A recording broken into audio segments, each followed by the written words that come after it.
Good evening. I'll call to order the Committee of the Whole for Tuesday, August 13th, 2024. Let the record show that all aldermen are present. First on our agenda is PL 77-24 by Alderman Crawford to establish a homelessness task force. So tonight I bring to the council one of the most serious requests, at least in my tenure.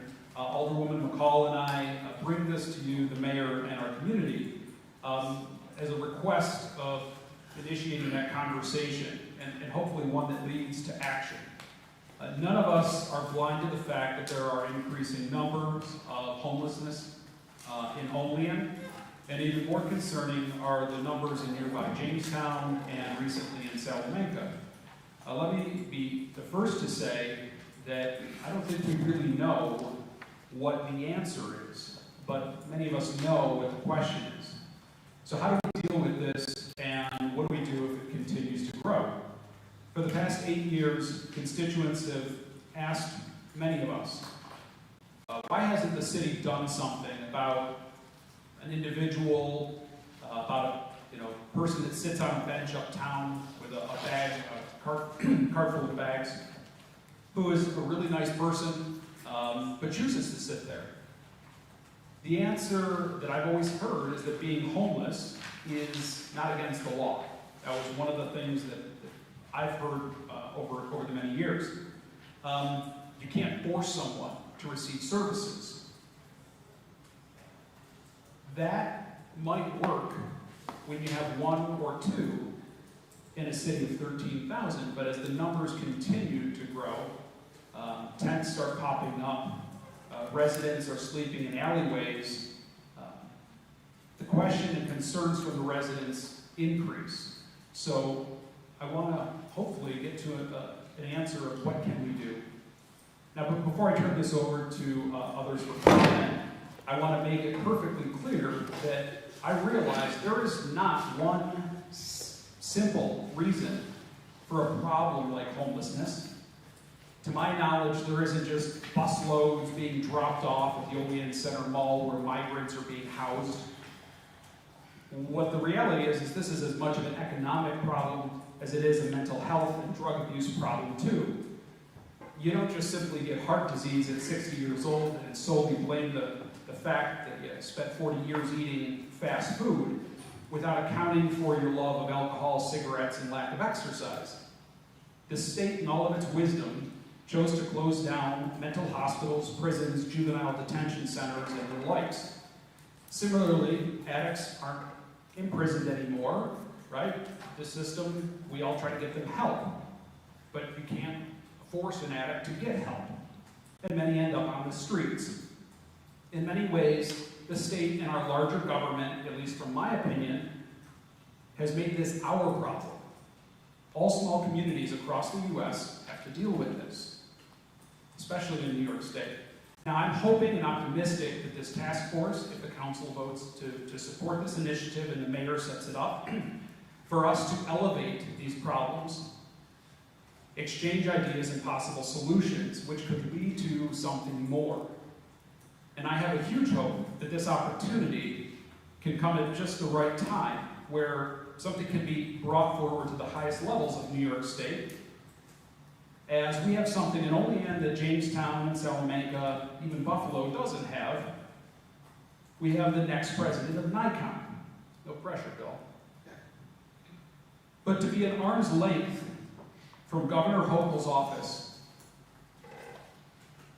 and this must be something that is addressed and funded from Albany as much as it is for issues that we have to deal with in our small community. Because it's not just simply a housing shortage causing this. So at this time, I'll open up comments. We've all been presented. It's up for resolutions. It is worded. And the organizations that have been requested, this is not a must-have included, nor is it, it is our list of suggestions of agencies for the mayor to take into consideration, to move forward with the task force should he act on our resolution here tonight. So at this time, before I jump to anybody else, I'll turn it over to Alderwoman McCall to help me write this. Thank you. You know, the challenge is that homelessness is truly the symptom of mental health issues gone unaddressed with lack of resources, lack of affordable housing, lack of a livable wage for individuals and families, substance abuse and addiction, and domestic violence. So while we're addressing it as a homelessness issue, we know that that is more the symptom than the disease, if you will, and that we have to address those issues if we're going to get anywhere. And rooted in there is generational poverty and, in many instances, trauma. And I think that as a city, we are responsible, you know, and as a governmental agency to address the issues that come before us that are challenges for our residents, for our businesses, and risk factors for the individuals who are homeless. You know, I think that HUD requires that there be a homeless point in time count. 1 year it's sheltered, 1 year it's unsheltered. And kind of the crazy thing is that it's really in the last week of January that agencies go out and they look for homelessness in our county. And homelessness in Cat County and in Olean looks different than it does in New York City or Philadelphia. People are living in tents, they're living under our bridges, they're in Gargoyle Park, right? And so getting a true count of individuals who are homeless is always a challenge when looking for funding. The reality is that, you know, people are like, well, if you put something in place, people are going to come. No, they're already here, they're just not served well. They're not served at all often. Are there a few who say, I don't want to go into that housing? The answer is yes, but today somebody sent me pictures of someone who lives on one of our numbered streets that's landlord has done nothing, and there's mold in their home, and they're literally living in the back in a tent, right? So homelessness means, for HUD definition, housing and urban development, a place not meant for human habitation. So if I'm living in a tent with no running water, if I'm living under a bridge, unfortunately, one of the things they don't count is couch surfing. And that means, you know, I can stay with Jason for a day or two, I can go to the mayor's house for a day or two, right? But ultimately, I don't have a fixed place to call a nighttime residence. So I'm glad to see that, and I'm hoping that everybody here will support it. I know that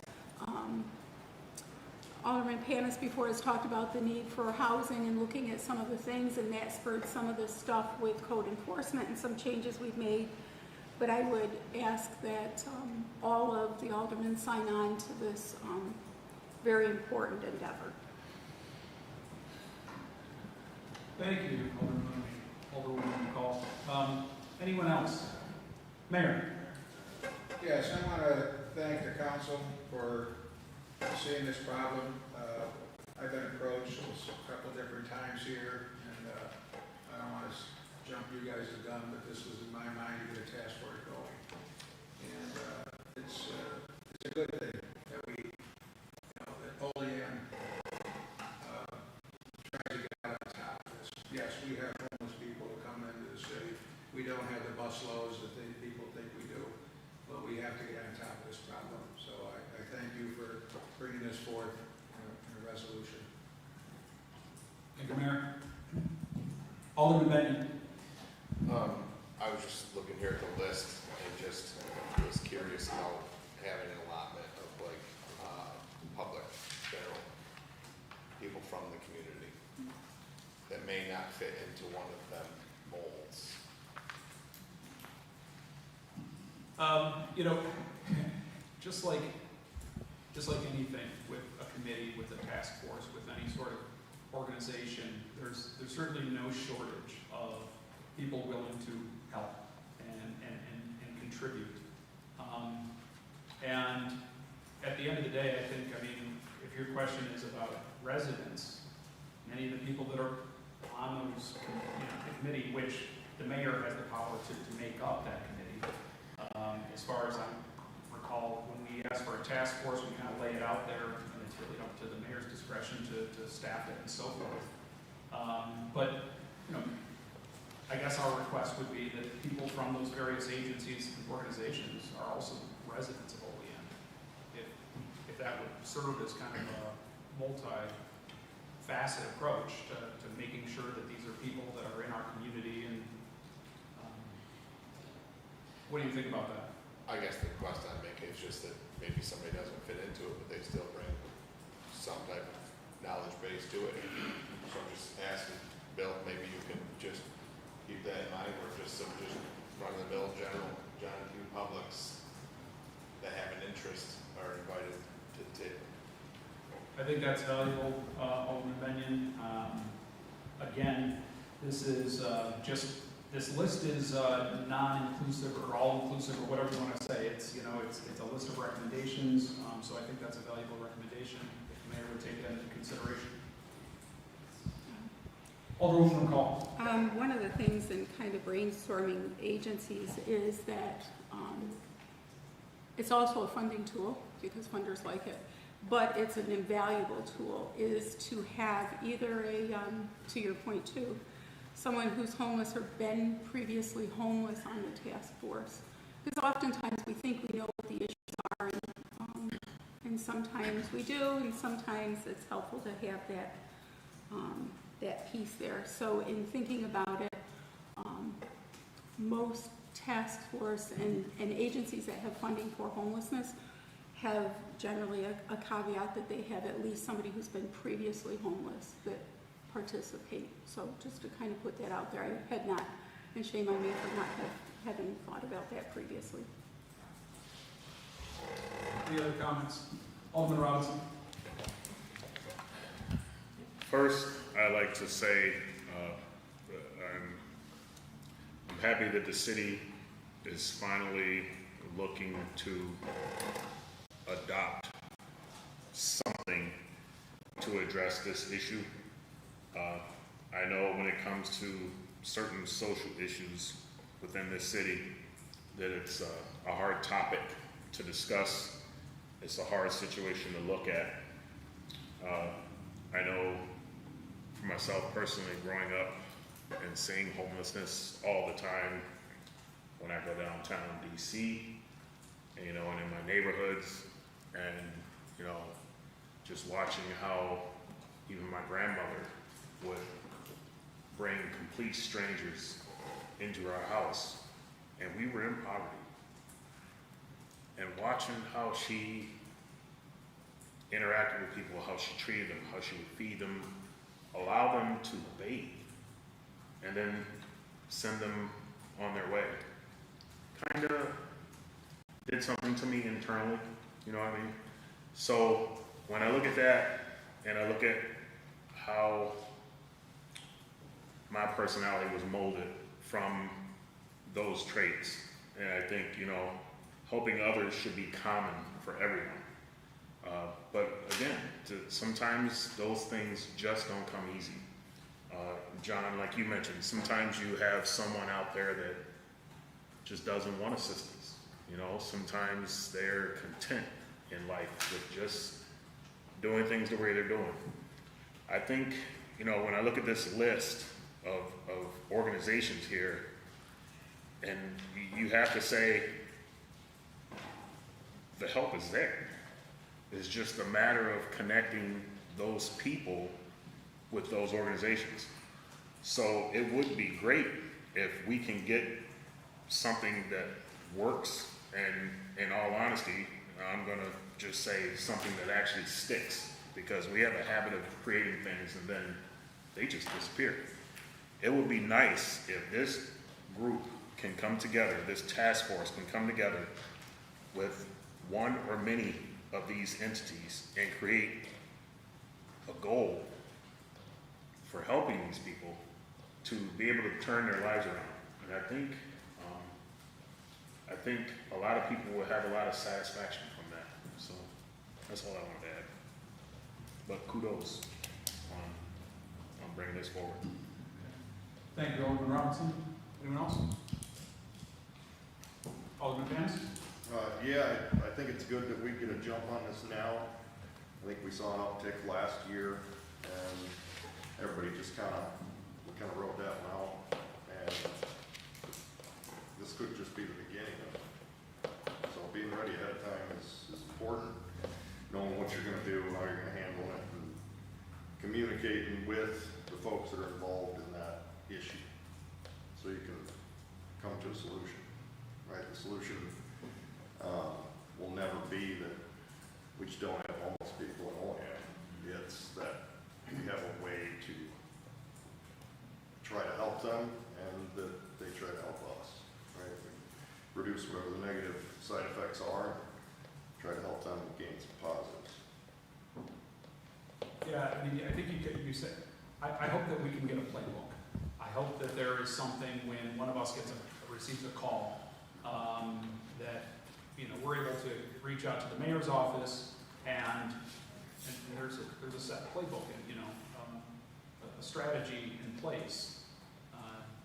And ultimately, I hope this does trickle up the line, because what I think we've kind of consistently heard out of Albany is, well, it's the increase in homelessness is a housing problem. It's a shortage of housing, and it's never just one thing, right? So if this is now our problem and it's growing, then they need to help and provide that funding for these agencies and for that playbook. So, all right, anything else? All right, I'll make a motion. A second? Seconded by Alderwoman McCall. All in favor? Aye. Opposed? Motion carried, and is referred to tonight's regular meeting.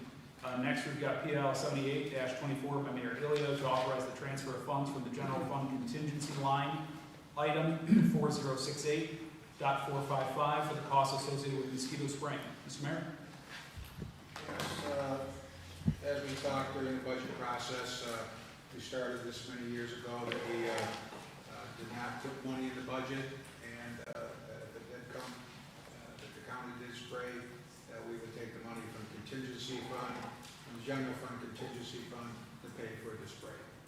So this year the bill is $17,848.30. Any comments or questions? Is that did they do 2 sprays? If they did, we only got billed for 1 spray. Any other comments, questions? Seeing none, Motion to approve. motion to approve. Alderman Anastasio. I'll second. We're spending money. I know, but it's Okay. for a good cause, we All don't right. get those. I know no calls in the north end. Seconded by Alderman Robinson. All in favor? Aye. Opposed? Motion carried. Deferred to tonight's regular meeting. PL 80-24 by Mayor Ilio to authorize the mayor to execute change order number 4 with Clark Patterson Lee for engineering and design services for South Union Streetscape project. Mr. Mayor? Yeah, thank you. As we had a lengthy discussion a couple weeks ago, 3 weeks ago, about the cost overruns going on at South Union Street, and we received, at that time, I said we also had a roughly $62,000 bill coming from Clark Patterson Lee for the additional work that they did.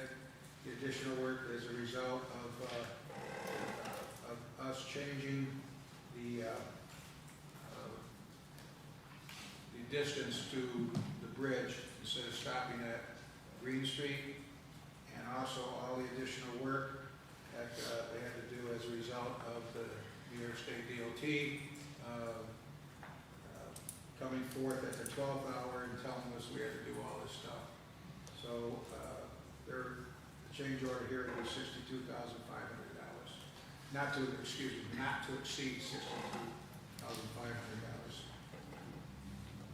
$62,500. Okay, thank you, Mayor. I put out a request earlier to get an explanation to all the aldermen what exactly that additional $62,000 is going to entail.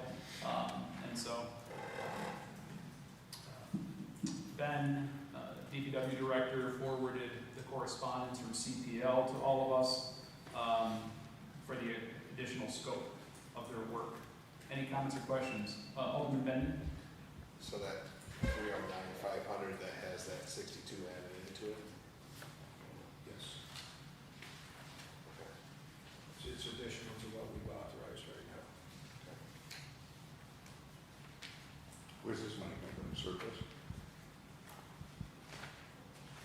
Well, we're going to, we had a contingency there. It's gonna make it tight, but we're gonna hope to get some value-added things going on there, and we can cover it entirely with the cost of the project.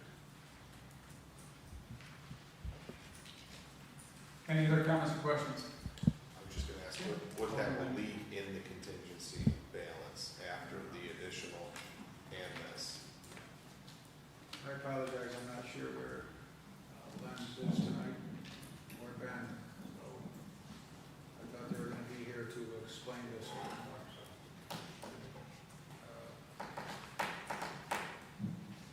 So, I don't have the figures with me on what it's gonna be. We can get them to you tomorrow. This is gonna be, it'll be close. I think it'll be under the contingency, but it's gonna be pretty close, because we authorized, 330 rings a bell. we authorized the paving. Right, but I'm saying I think Plus 330 this. was the contingency that originally went in, if I remember correctly. Yeah. Tiffany might know. So the paving was 200 something plus, correct? 185 sticks in my mind for the pay. I believe it was over 200. I thought it was 200. It was over 200 for the additional items.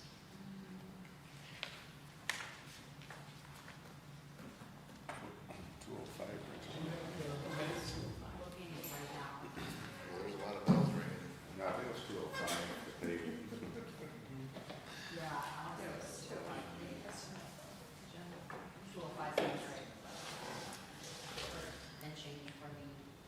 I thought you said we would end up with about 57,000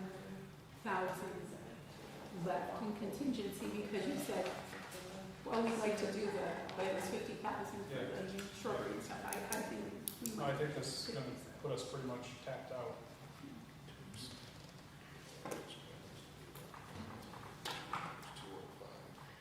205. 205. So 60. 205. I think these, what's this at 268 roughly? 268. And it was 10% of the total cost. Tiffany, do you have what the total contingency amount is?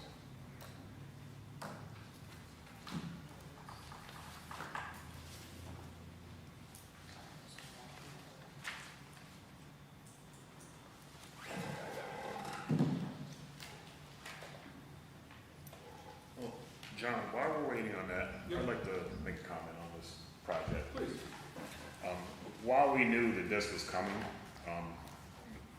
Ben sent us this letter from, who's this from? CPL. Yeah. Okay.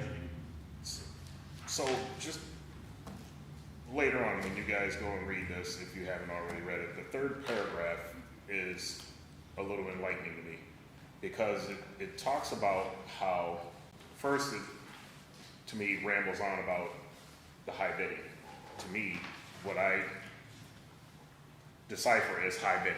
The city seems to receive a lot of high bidding for jobs that don't cost that much to do. And the splash pad is a perfect example of the discrepancy from the bid that we got versus the top bidder. So that's proof that the city basically gets raped for money, in my eyes anyway. This is just my opinion. But then when you look at this and you read it, and they mention how they had issues with New York State DOT and the work permit process, and because of that, this led to all of these changes. And to me, I cannot think of a perfect example. I've been sitting here trying to figure out a perfect example, but I just find it hard that you have a contractor or someone that we contracted and we said, okay, we want you to do this work, and they said, okay, we will do this job for X amount of dollars. And then something comes up, and then they're saying, oh, by the way, you gotta pay us for this too. If something came up that was underlying and you bid incorrectly, is that not their problem? I don't understand how we have to pay more money in because New York State Department of Transportation changed what was going on. And they mentioned in there that there was totally different conversation. So if the information was presented and then to them, they're saying that it seems like it was presented a second way, then why are we suffering for it? That's just my thought process. Number 11 is exactly what you're saying John, on that letter. 324, contingency. Yeah, so I just wanted to throw that in there because, you know, like I said, we knew this was coming, but, you know, just reading that letter and then seeing the reason behind it, it's like, come on now, that's, to me, it seems like they just joined the contractors. That's what it seems like to me. Alderman Benyon. I, 324, yeah, I heard Jeff. 324 was our total contingency, so we reduced it by 205 when the council authorized the paving, and this is for 63. So that would leave us with 56,000.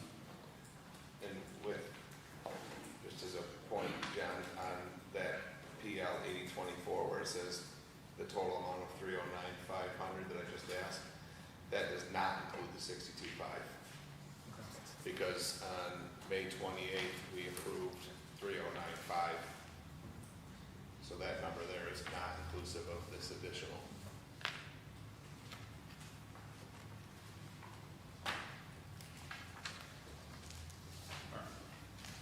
Any other further discussion on this? I know you guys, Alderman Anastasia. I know you guys approved the paving of that for 205, but is there any way we can go after the state of New York? I mean, that is a state road that they're supposed to be maintaining, not us. Is there any way we can go after them to get partial funding refunded for paving their road? I'm still waiting for response from the governor's office on that.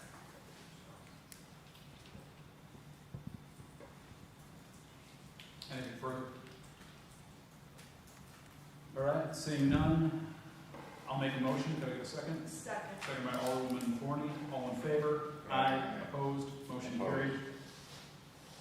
Make a motion to adjourn committee of the whole. Can I get a second? Second by Alderman Panis. All in favor? Aye. Opposed? Motion carried.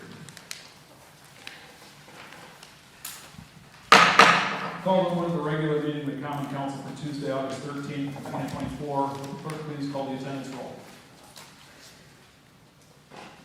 Alderman Benyon, Present. Alderman Panis. Here. Alderwoman Forney, Here. Alderwoman McCall, Present. Alderman Robinson, Here. Alderman Anastasia, Here. and President Crawford. Here, please rise for the invocation and the pledge of allegiance.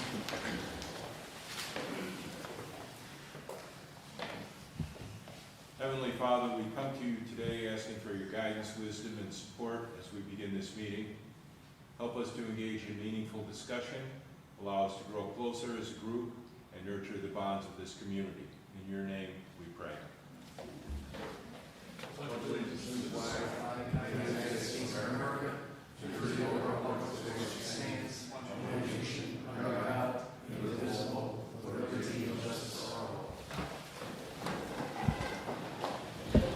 Correcting approval of minutes of the previous regular meeting. Regular meeting of the Olean Common Council was held on Tuesday, July 23rd, 2024 at 6:25 p.m. Present were Alderman Crawford, Benyon, Panis, McCall, Robinson, and Anastasia. Alderwoman Forney was absent. Make a motion to approve the previous, the minutes of the previous regular meeting, seconded by Alderman Benyon. All in favor? Aye. Opposed? Motion carried. Committee reports and unfinished council business. None. Communications from the mayor. Thank you. Miscellaneous communications. None. City official reports. Monthly report of the city auditor, month ended July 2024. Financial summary report as of July 31st, 2024.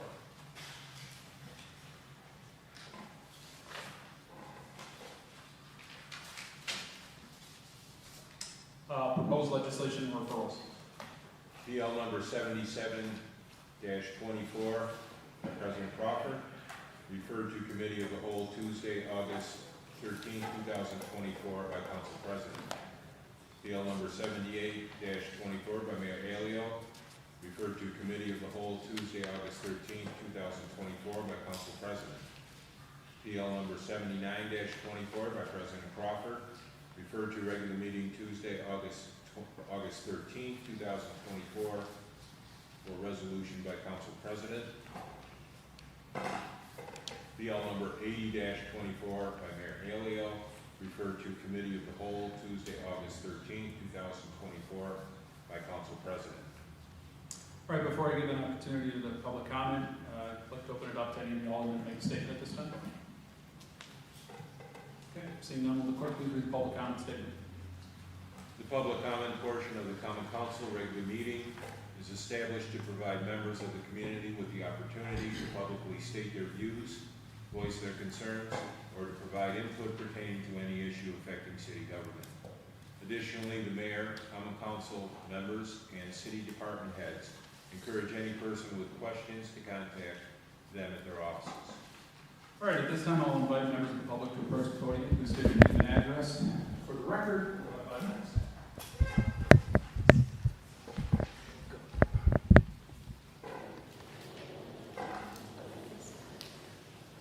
Good evening, everyone, and thank you. My name is Stephen Coca. My wife, Vicki, and I live at Tracy Street in Olean. We are members of the Olean Area Charter for Compassion, and on behalf of our organization, we would like to support Alderman Crawford's legislation to establish a homelessness task force in Olean. Furthermore, we request that the City of Olean consider the Olean Area Charter for Compassion for a seat on the proposed task force.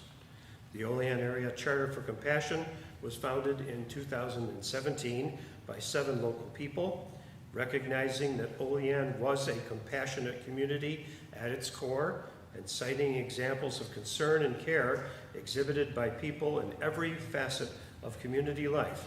Founding members Rob and Jean Walk searched for a way to unite people in the cause of compassion. They discovered the International Charter for Compassion and brought the idea of this organization to the others in the group. By the following year, they had established the City of Olean as a compassionate community, and they collected over 2,000 signatures supporting this effort. Since 2017, the Charter for Compassion has participated in collection drives, community relief projects, and settlement activities involving refugees and other transient people. We have worked closely with several Olean area groups and organizations, including Genesis House, the Olean Public Library, the Olean YMCA, and local churches to collect and deliver requested assistance to needy people in our area. We have also worked closely with Jewish Family Services, Catholic Charities, the International Institute, and Journey's End of Buffalo to set up apartments for the settlement of refugee families in Buffalo. And we recently worked with Genesis House to collect requested items to assist in the settlement of a homeless family here in Olean.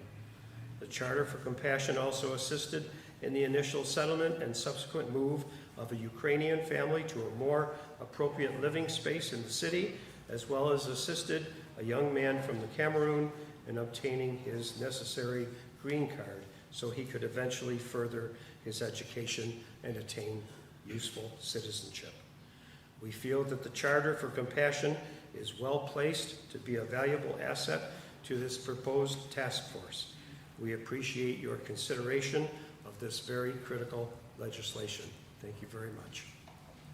Thank you, Mr. Clerk. Anyone else? Are you going to speak? Eventually go.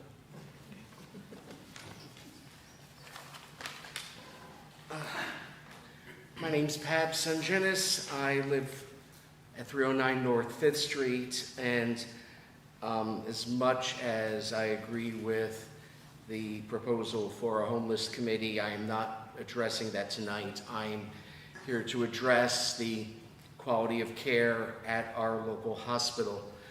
I usually speak completely off the cuff and from the heart when I speak to the council, but tonight this is a very painful subject for me, and there are so many details that I do not want to get anything wrong, so please forgive me for reading. The last time my mother went to Olean General Hospital, she went there to die. She'd been suffering from a number of chronic conditions for decades and had eventually decided to not have any more heroic measures. So when that final negative prognosis came, she decided not to fight. The doctor offered her palliative care, providing pain medication and keeping her lightly sedated so that her loved ones could be by her side as she peacefully passed.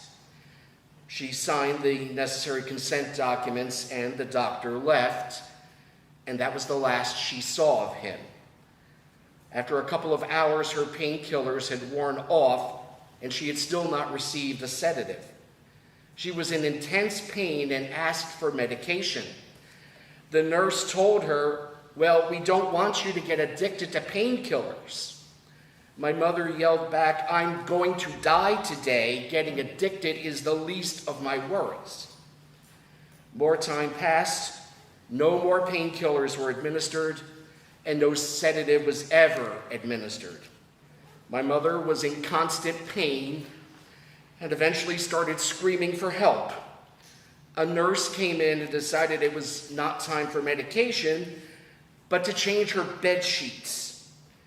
The nurses kicked me out of the room so they could set her up and change her bed linens.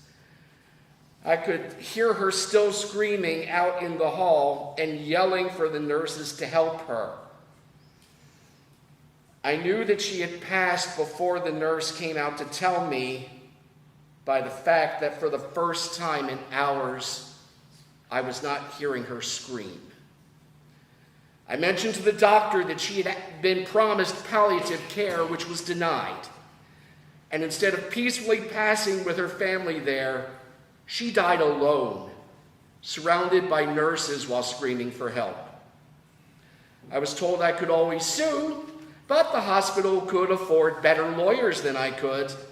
And if I dared to make my mother's story public, they would, quote, "sue me into oblivion," end quote, claiming slander.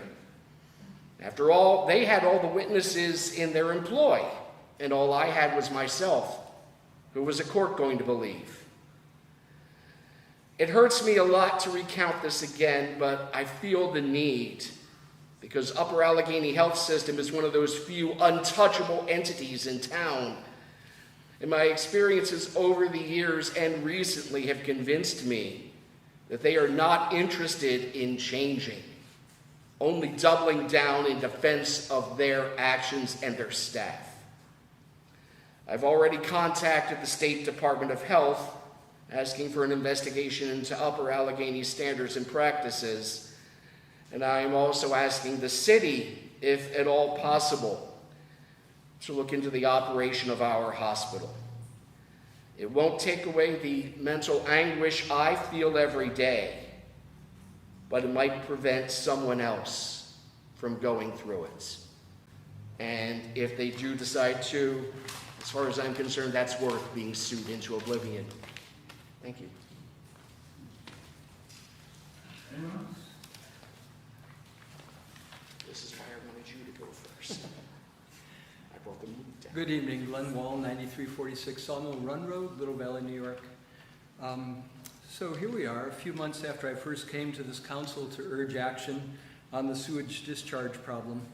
Progress has been made, though it's progress that is destined to be not as good at solving the problem as it could be. I outlined my concerns in a recent email to the mayor and to Brad Camp. Here's some of that email, along with other remarks. I have two concerns that I'd like to point out. First, there is no mention in the request for proposal that the identification of residences and businesses in violation of the sewer ordinance needs to be the top priority and should be done first before the other tasks detailed in the packet are done. Since the scope of the RFP is quite a bit larger than just fixing the overflow discharge problem and includes revising the CMOM program, the tasks should be prioritized. Second, though there is mention of time on page 4, section 5, where it asks for a schedule, and on page 5, where it shows scoring based on an estimated schedule and work done in a timely manner, there is no timeline provided. The city should decide when it wants the violations list to be completed by and include that deadline in the RFP, noting that the other tasks can be done after that on a longer timeline, or at least provide some type of urgency statement in the proposal. Otherwise, this will likely stretch on for years rather than months, like it needs to be done. So a revision should be done before sending the RFP packet to any more companies, and companies that have already received the packet should receive an addendum that states a project deadline or timeline goal and a statement that prioritizes the inflow and infiltration part of the work over the CMOM part of the work. Also, the hired firm will identify which homes and businesses are putting rainwater into the sanitary system. Are you making plans for how to respond quickly to that once identification starts? It will make more sense to not wait until the identification process is completed to start working with the homeowners to get to compliance, but to start that work as soon as the first few properties are identified, so that inflow can be reduced as soon as possible. On a side note, I found 6 Facebook pages that are all about Olean. No notice had been placed there by the mayor's office about the hold-off flushing idea, so I posted that information on each of the pages. I also, over the last several days, asked 10 of my Olean friends if they had heard of the mayor's pronouncement about holding off. Only 2 had, via the Olean Times-Herald article.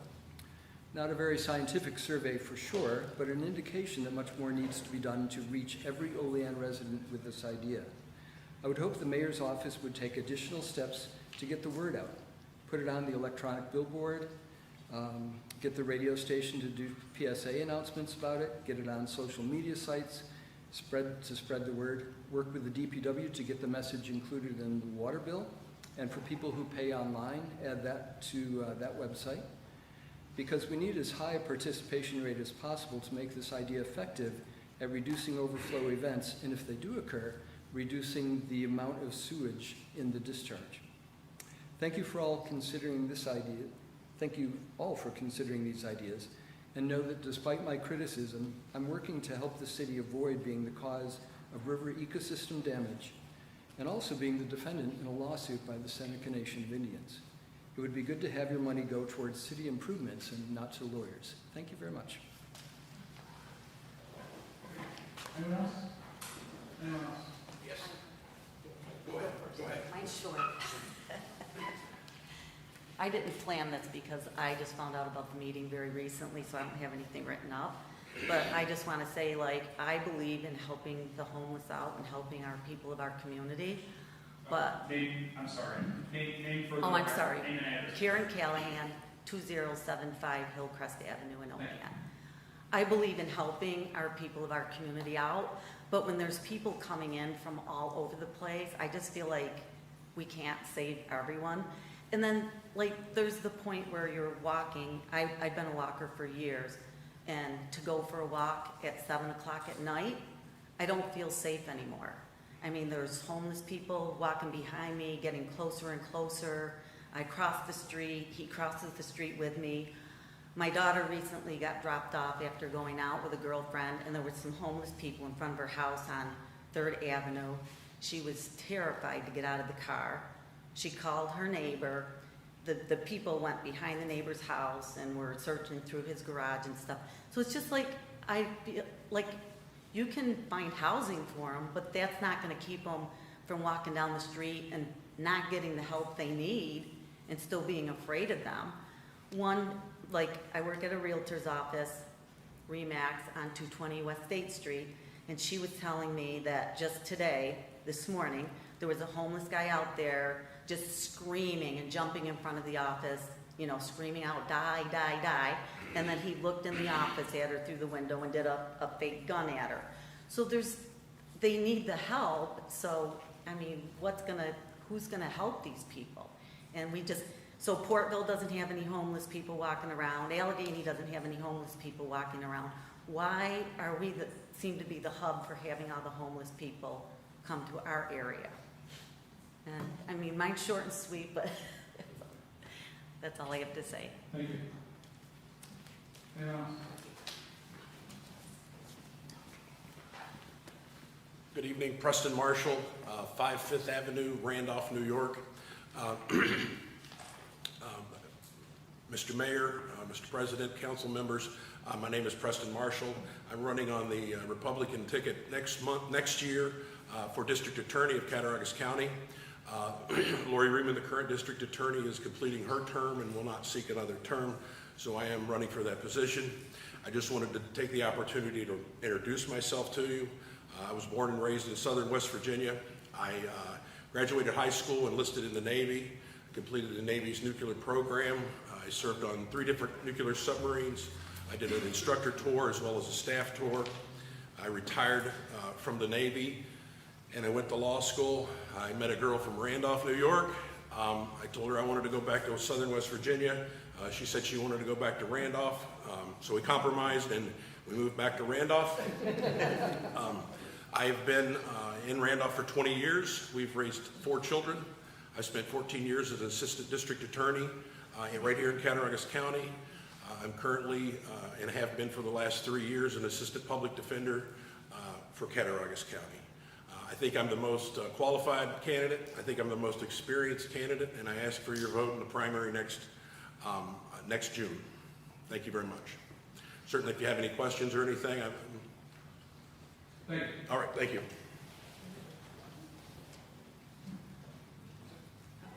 Anyone else? Anyone else? Anyone else? This time I'll call all council.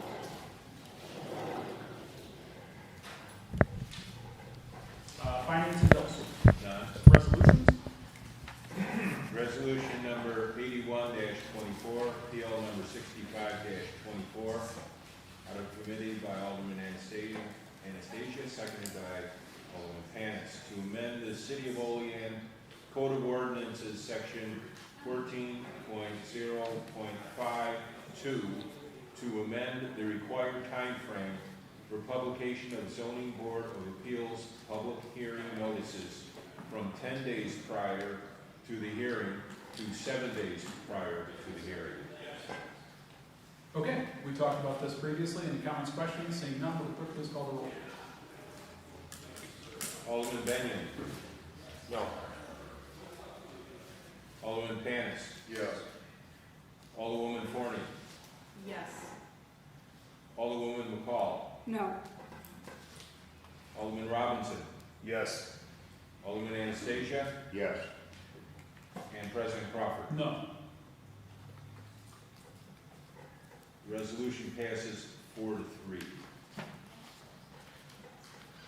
Resolution number 82-24, PL number 77-24, by Alderman Crawford, seconded by Alderwoman McCall, to establish a homelessness task force. Okay, so we had a good conversation about that. I want to, thank the member of the public for telling us her story. That happens. I think that's the point of the task force. Is we do have these situations that come up, and I don't know what the answer is. I don't know what we need to do. So I hope that we can get that playbook to get people the help they need or whatever comes out of it. So I'm optimistic, and I think we need to do something and be proactive in this instance. Any comments or questions before we move forward? Seeing none, will the clerk please call the roll? Alderman Benyon. Yes. Alderman Panis. Yes. Alderwoman Forney. Yes. Alderwoman McCall. Yes. Alderman Robinson. Yes. Alderman Anastasia. Yes. And President Crawford. Yes. Resolution passes unanimously. Resolution number 83-24, PL number 78-24, out of committee by Alderman Anastasia, seconded by Alderman Robinson. Resolution authorizing the transfer of funds from general fund contingency to line item 4068.455. Okay. Any comments or questions? Seeing none, will the clerk please call the roll? Will the clerk please call the roll? Alderman Benyon. Yes. Alderman Panis. Yes. Alderwoman Forney. Yes. Alderwoman McCall. Yes. Alderman Robinson, Yes. Alderman Anastasia, Yes. and President Crawford. Yes. The resolution passes unanimously. Resolution number 84-24, PL number 79-24, resolution authorizing the creation of capital funds as well as transfer of funds from line item 8130.301 to newly created capital fund number 242, sewer line repair and replacement. Okay, so this one we talked about in committee. We've been, the goal again has been to, we put aside additional monies for capital improvements in the budget this year. And so we were asked to hold off on doing this for the water fund. So this one, let's see, this one is for the sewer lines. Yeah. Okay. Any comments or questions? All right, seeing none, I'll entertain a sponsor. Motion's made by Alderman Benyon, do I have a second? Second. Second by Alderman Robinson. Will the clerk please call the roll? Alderman Benyon, Yes. Alderman Panis, Yes. Alderwoman Forney, Yes. Alderwoman McCall, Yes. Alderman Robinson, Yes. Alderman Anastasia, Yes. and President Crawford. Yes. And the resolution passes unanimously.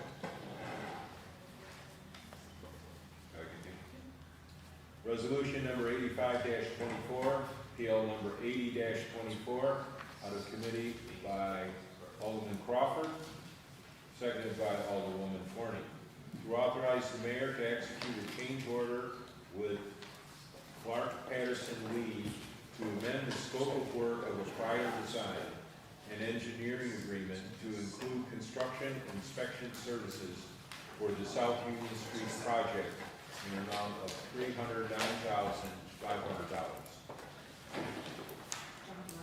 John? No, not that one. Okay. Do I need to make a motion to amend that to be $372,000? It should just be the 62,500, since the previous one was authorized. We already authorized the previous one. So the, So either way. yeah. So, need to make a motion to suspend the rules. Could I get a second? Second by Alderwoman Forney. All in favor? Aye. Opposed? Motion carried. Alderman Benyon made a motion to amend the amount of $309,500 to be 62. Is that the exact amount? 62? 62.5 is that? 62.5, right? Yeah. All right. I'll second that. All in favor? Aye. Opposed? Motion carried. John, Yeah. I thought the wording was not to exceed It was not. 62.5. All right, That's what was mentioned in committee. We'll include that. So I just make a motion to say not to exceed 62.5 because you haven't voted, correct? So not to exceed 62.5. All in favor? Aye. Opposed? Motion carried. Any other questions? Alderman McCall? So my question is, so we had 309,500 to start with, right? That was voted on to go forward. We now are going to add 62,500. That gives us 371,000, and we had 324,000 set aside, correct? So that leaves us, That 309,000 was change order number 3 for Clark Patterson Lee. That was a previous change order for Clark Patterson Lee, not for. That was the. no, I realize that, but that's the paving, No. No, Payment was 205. 205. John, This is 60. the 309.5 from that one was for the inspection services on the May 28th vote. That was not the vote that we had on the contingency fund, which was the 324. So now that takes that up to that not to exceed by that 62.5. Okay, And we're gonna take the difference in 62.5 from that 324 contingency, which was already minus the 205 paid. gotcha, Leaving 56. which is what I had to begin with. Okay, I did, 56,000. yes, I And- had 56,000. Okay, I just want to make sure. should there be nothing additionally wrong, I would Like say to- that we should evaluate at the end of the project whether we can do some landscape things. We get that figured out? You good? Yes. Okay. Where are we, Frank? What are we doing? To the roll call. All right. We have sponsors, yes? No. I thought. Joe, we do. We do that. Okay. No further discussion? Clerk, please call the roll. Alderman Benyon, Yes. Alderman Panis, Yes. Alderwoman Forney, Yes. Alderwoman McCall, Yes. Alderman Robinson, No. Alderman Anastasia, No. and President Crawford. Yes. Resolution passes 5-2. Make a motion to adjourn. Second. Second by Alderman Forney. All in favor? Aye. We're adjourned. This.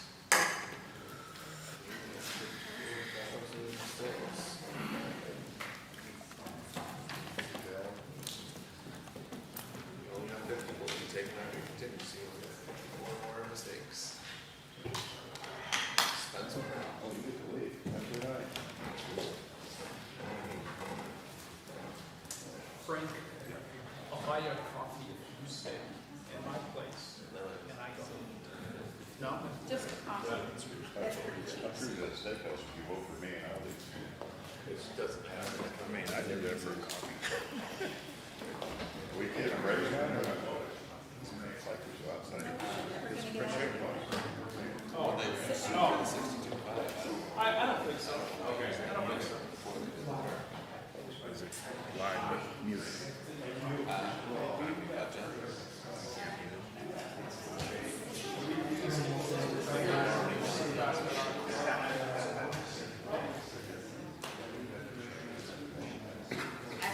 So why would you come to a council meeting and start your campaign pitch? I don't give a shit.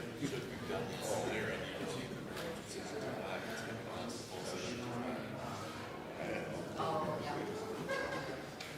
Yeah. So. All right, where are you? All right.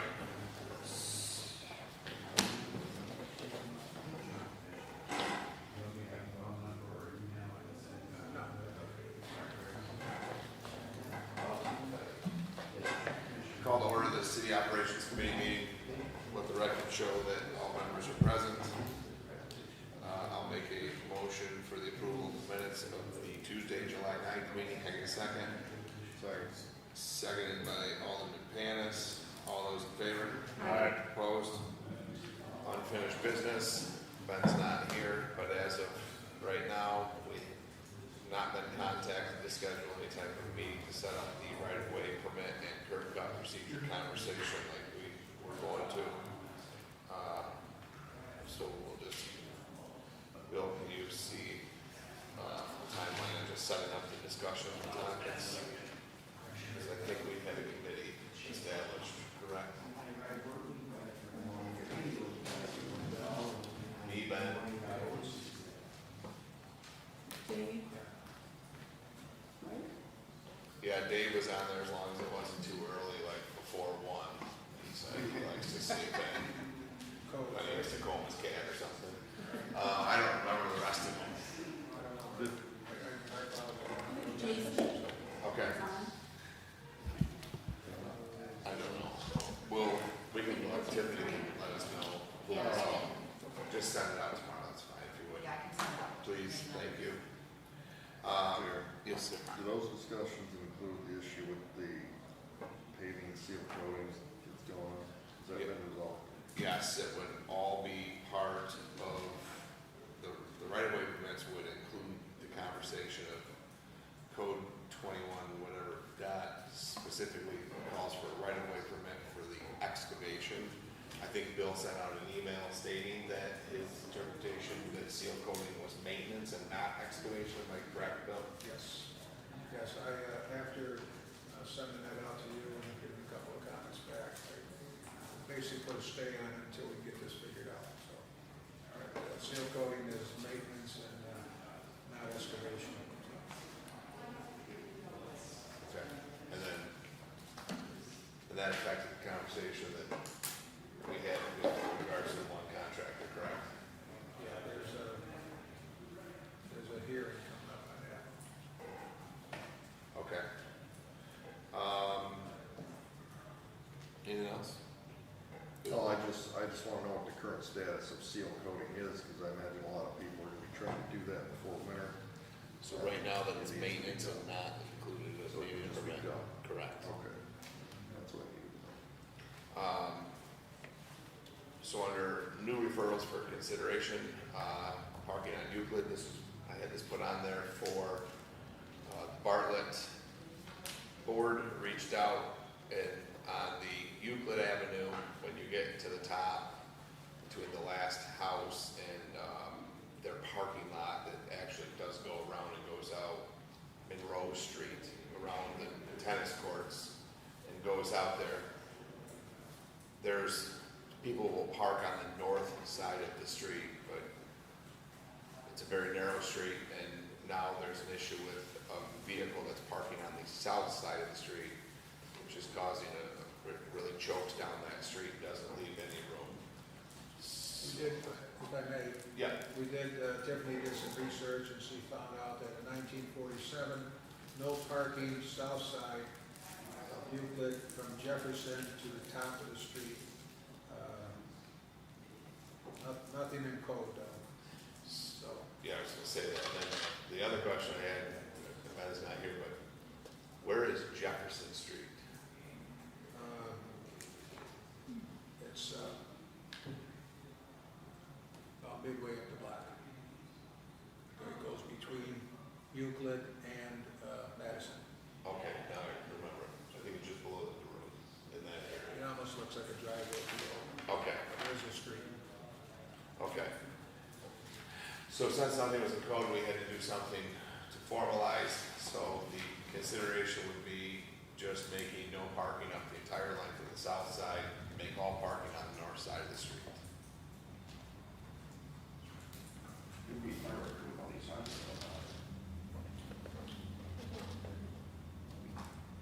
Maybe you should do something in your ward. I did 2 years ago. Better vote no, Dave. You know how expensive those signs are? So that's what's up for conversation. How do we codify that? What What was that It was from?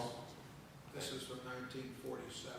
Was it just a, No parking on the south side from Jefferson that but it was never put in the code, you said? was never put in the code. It was never codified, it was just in the sign book, right, Tiffany? Is that what you said to me? It was in the sign book, but it's not in our code of ordinances. So, we don't know what happened between I don't- 1947. Yeah, I don't recall seeing a sign there, so it's probably been either faded out or taken down since then. Put in a resolution or a Okay. deal. So we can just move it to a PL, but you'll have to publish that in 2 weeks, right? Yeah, Yeah, it so can the- be on for resolution at the next meeting. Published. So I can do a motion to put that forward for PL, correct? John? You don't need, no. Okay. Tiffany got it. So while we're, Southside entire. while we're on the same subject, I have a similar issue in front of Napoli Pizza on State. The road changes there to have on-street parking on the right side of the road as you're heading inbound. But as they get busy or busier, there's people squeezing in and parking on the street. So I did look at it, there is, just prior to their business heading out of town, there is a no parking at any time sign, but there's nothing on the island where it switches to the zone that does have parking.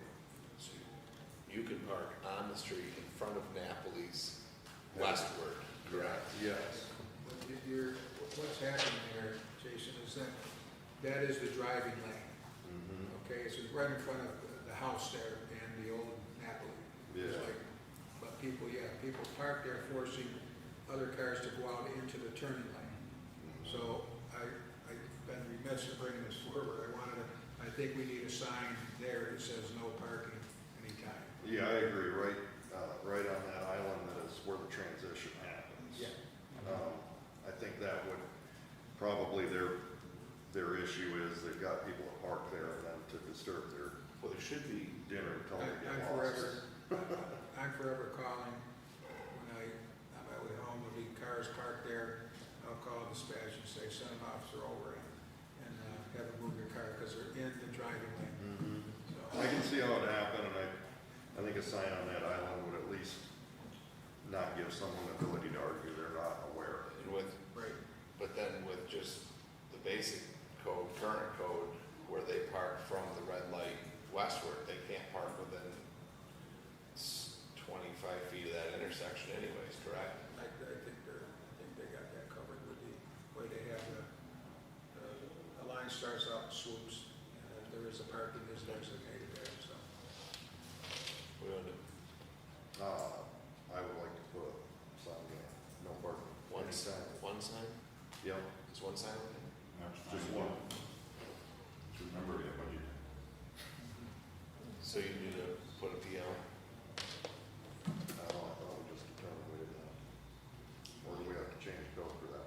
For a no parking sign? I think it's for the sign, I would imagine it's just, No parking this side there, no parking this side, or no parking, Have you looked at the code to see if there's I'll any? have to look at it. it's no parking anytime heading Yeah. eastbound on that side of the street. Do you need a, Tiffany, you need a, It doesn't need a PL, if it's PL for already that? codified. If it's already in the code, Just we needs a won't do sign. anything, but I'll see if it's in the code It tomorrow, would if be- not, it would be we'll just be on the everywhere, resolution the next and meeting. we're talking to the areas, I'm talking heading westbound. If you're going by Orchard, Oh, really? yeah, right there is where they park, because it's in the driving lane. Okay, you're right, he did say westbound, I took it as the eastbound. Yeah, direction. eastbound is already signed, no parking, yeah. Okay, yeah, this is going into the city, right? This is going Yeah. into the city, yeah. or yeah, that's what I meant, I might have said eastbound, not west. Well, you said. I meant You said Napoli it. side of the street. You said it. You said it. I did, okay. I brought some pizza. The Napoli side of the street, right there where the transition happens, needs, no parking anytime. Agreed. Can you put that on for resolution, can you verify that for us, Tiffany? Thank you.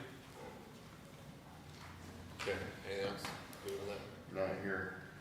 Okay, and then on was the parking committee conversation, which was on-street, off-street. Bill sent some stuff out, we've all met, and got a thing to bring forward, so Bill's gonna touch on that.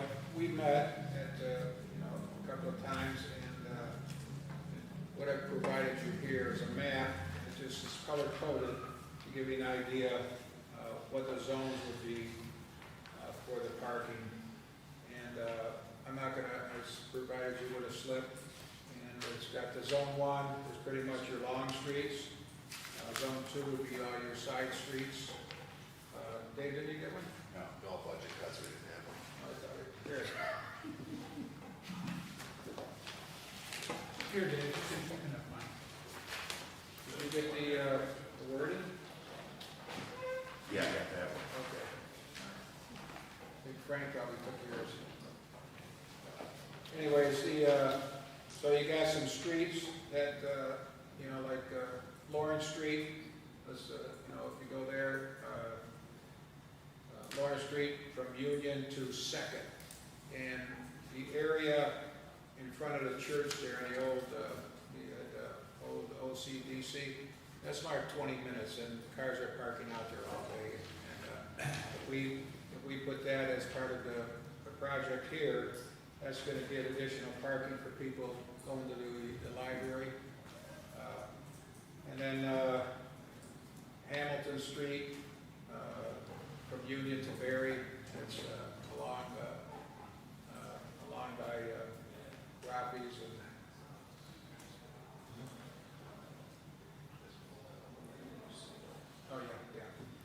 we added, we looked at a couple of streets there.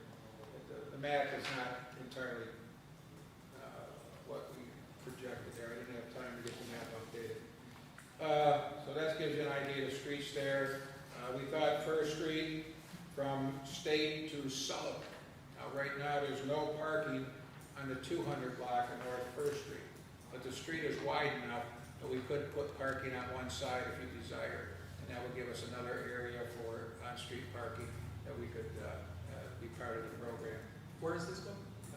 200 block of North First Street. Oh, okay. So, Okay, I got you. okay, and then we have all of our parking lots. Lot 6 is on Berry Street, Lot 9 is on North First Street, Lot 10 is First and Lawrence behind Community Bank, 10B is First and Sullivan, and then BH is the Bartlett House lot. So the idea would be is that we would charge $1 per hour plus fees, and I'll go over the fees in a minute here. Off-street, $1 per hour for the first hour and 50 cents for each additional hour. The idea there is that we would encourage people to park in our off-street lots for longer term. The vendor that the committee selected is Park Mobile.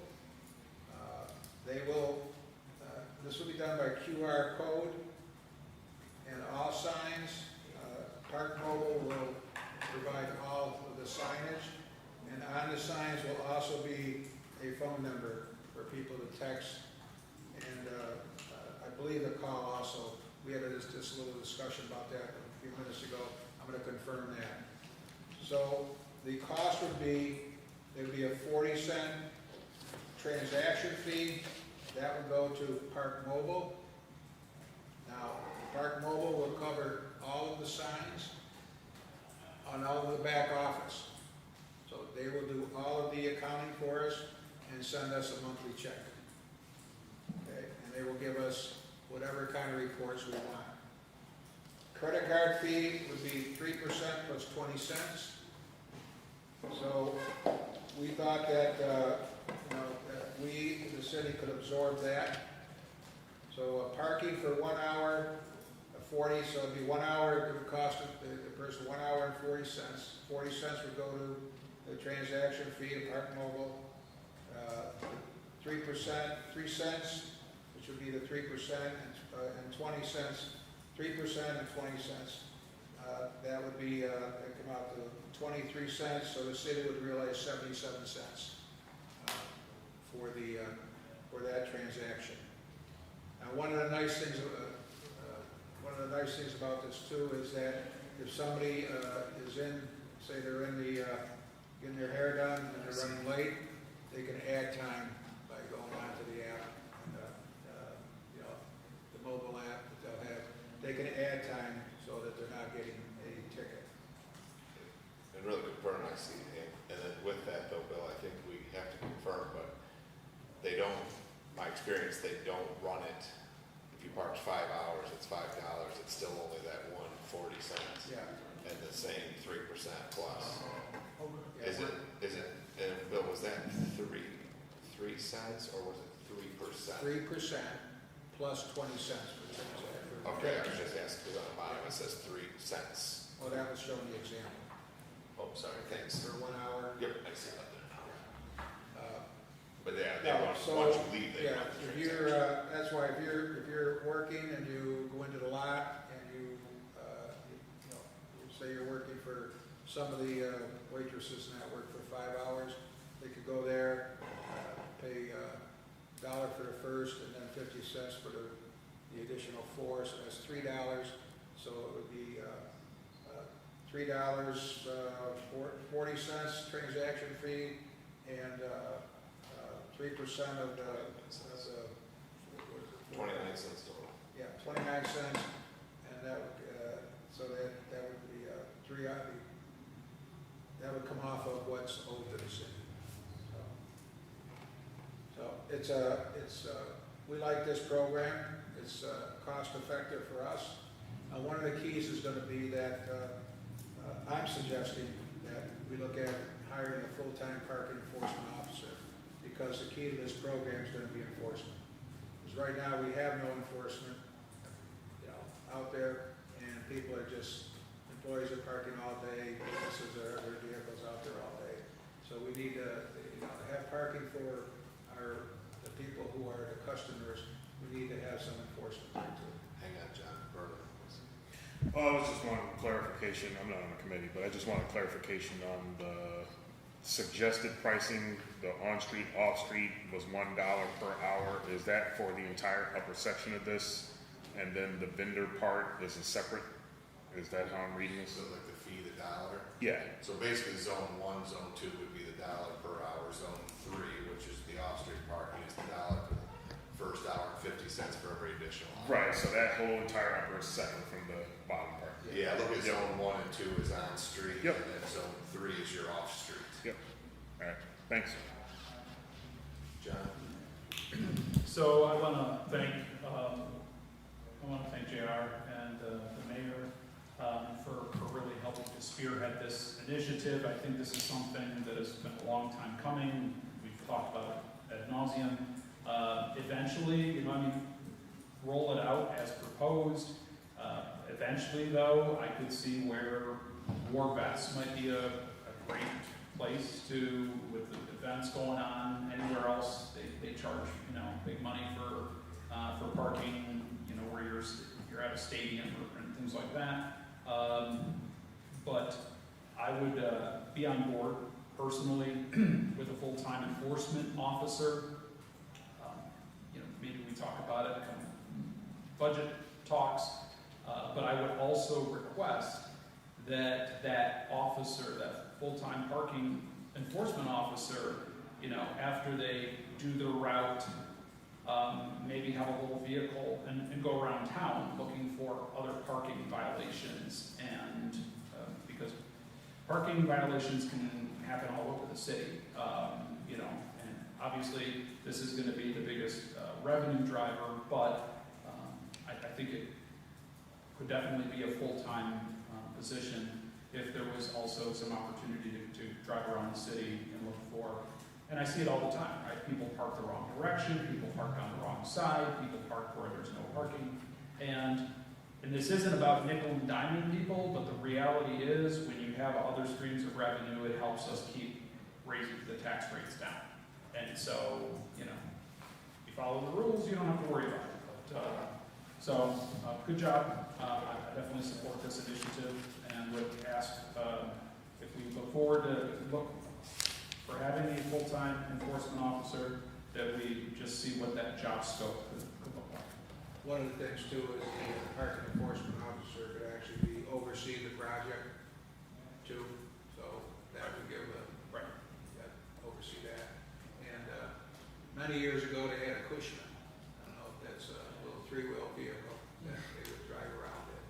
So, I know that those of you probably don't remember, but we were looking at one time for the parking enforcement officer, a Segway that was not a two-wheel, but a three-wheel, that would get him around the area, so. We're gonna have to do that enforcement from the rear of the vehicle on North Union Street, though, Bill. No motorized scooters or bicycles on the sidewalk. Bear that in mind. Hate for them to get a ticket. Right, bike lane. Use the bike lane. Well, the Cushman did drive the road, so. Gotta have winter tires too. Yeah. Can you get treads on it? Any other comments or questions? Just The ability to enforce this, are they gonna provide, like, is that an app base? You just provide somebody with a tablet or something, and their This, app will allow us to enforce Yeah. with the information on? This system will tie in with the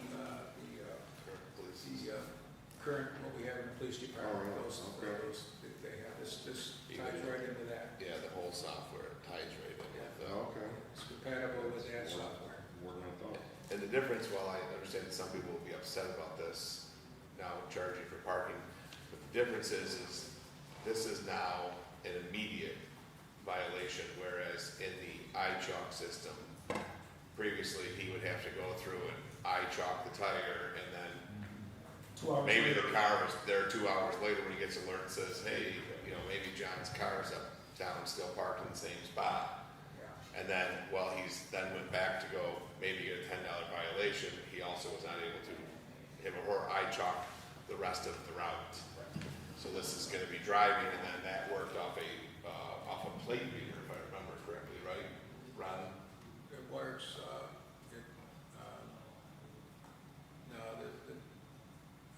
takes right now, it takes a picture of the car and the valve stem. No, I'm sorry. The new one will work off the plate reader, which correlates to the system that says that car's in violation. Yeah, that'll be right in the. That's- That's Yeah, right. so when it goes by, it'll read your plate number, and then it correlates immediately with Park Mobile that says, Yeah. this is in Yes. violation. Yes, I'm sorry, I didn't understand. But to save you, what Bill was talking about too before, I don't know if you ever used it, but like, if you're somewheres and like your time's running up, you'll get a text message to your phone that says, hey, your time's closed, do you want to up more time? And then you just click yes. And then once you then leave the spot and close it out, then it'll do all that charging. So like if Vernon's barber appointment is running over, he gets the notice and he can add more Depends time. on if he's asked for the wax with the buff wheel.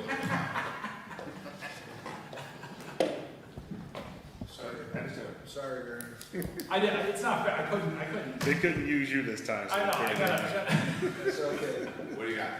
Yeah, I just have a question. So to pay for this, you have to do it by credit card? That's the only option? Yeah. Can't use check or money order.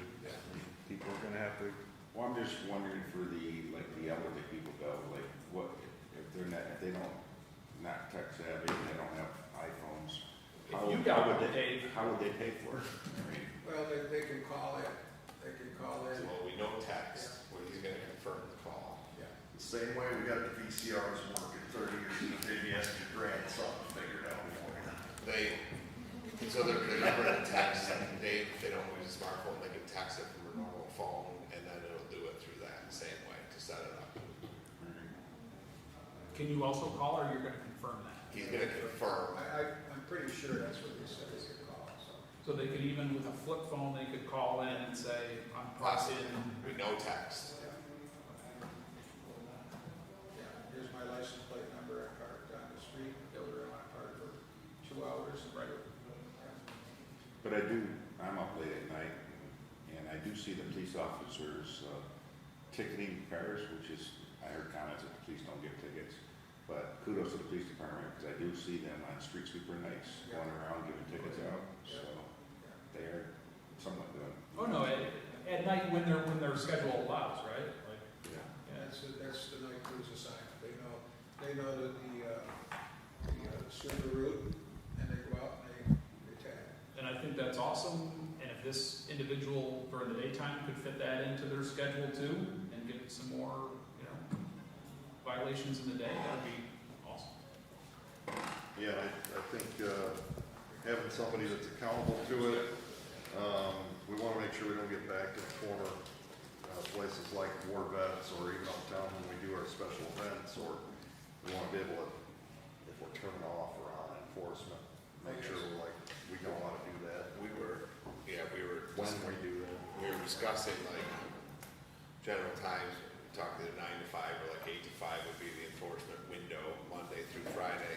Like even when you go to places like Buffalo, they don't force their on-street parking on the weekends. It's free from 5 p.m. Friday to, whatever time it starts Monday morning again. And then they also do have lots, John, to your point, where it's actually charged during special events. The QR code is only there for a special event, and the other time it's just, you can pull in there and park. That's good. I'm showing you the idea of the zones, but at the last meeting, we talked to the guy from Park Mobile, and for records, for us to know where the active areas are, the most active, we're gonna break this down into, it doesn't cost anymore, we're gonna break this down into several zones, so that we know where are the most people parking, where we get the most income from that. And then we can always adjust from there. And parking lots, yes, we can always add zones. There's no fee for adding zones. So. So Make a motion? move forward with the L. Yeah. Okay.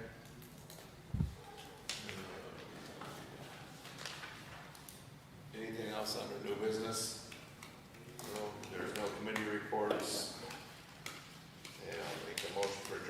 Second. Second. Seconded by Alderman McCall. All in favor? Opposed? Okay, I'll call together the Finance Committee meeting for Tuesday, August 13th. Let the record show that all aldermen are here. Approval of the minutes from the previous committee meeting, which was Tuesday, July 23rd. I'll make a motion. Do I have a second? Second. Second, Alderman Robinson. All in favor? Aye. Opposed? Okay. Unfinished business, we have none. And then new referrals for consideration. Brad is here with a couple of things, the first being the reservoir cleaning and inspection. So, Mayor? Where we at? Sorry. Reservoir cleaning and inspection. We'll have Brad discuss, Reservoir. discuss the next three items. You want to join us at the Yeah, table? come on Come on down. down. Do I need this? Sure, bring it. No, Dave's Except I feel like you're asking for money or something. David, what you You're gonna spend money. I don't want to say that. I'm hungry. Well, it's like a press conference Put over all three now. there together, Brad, maybe it'll be really good.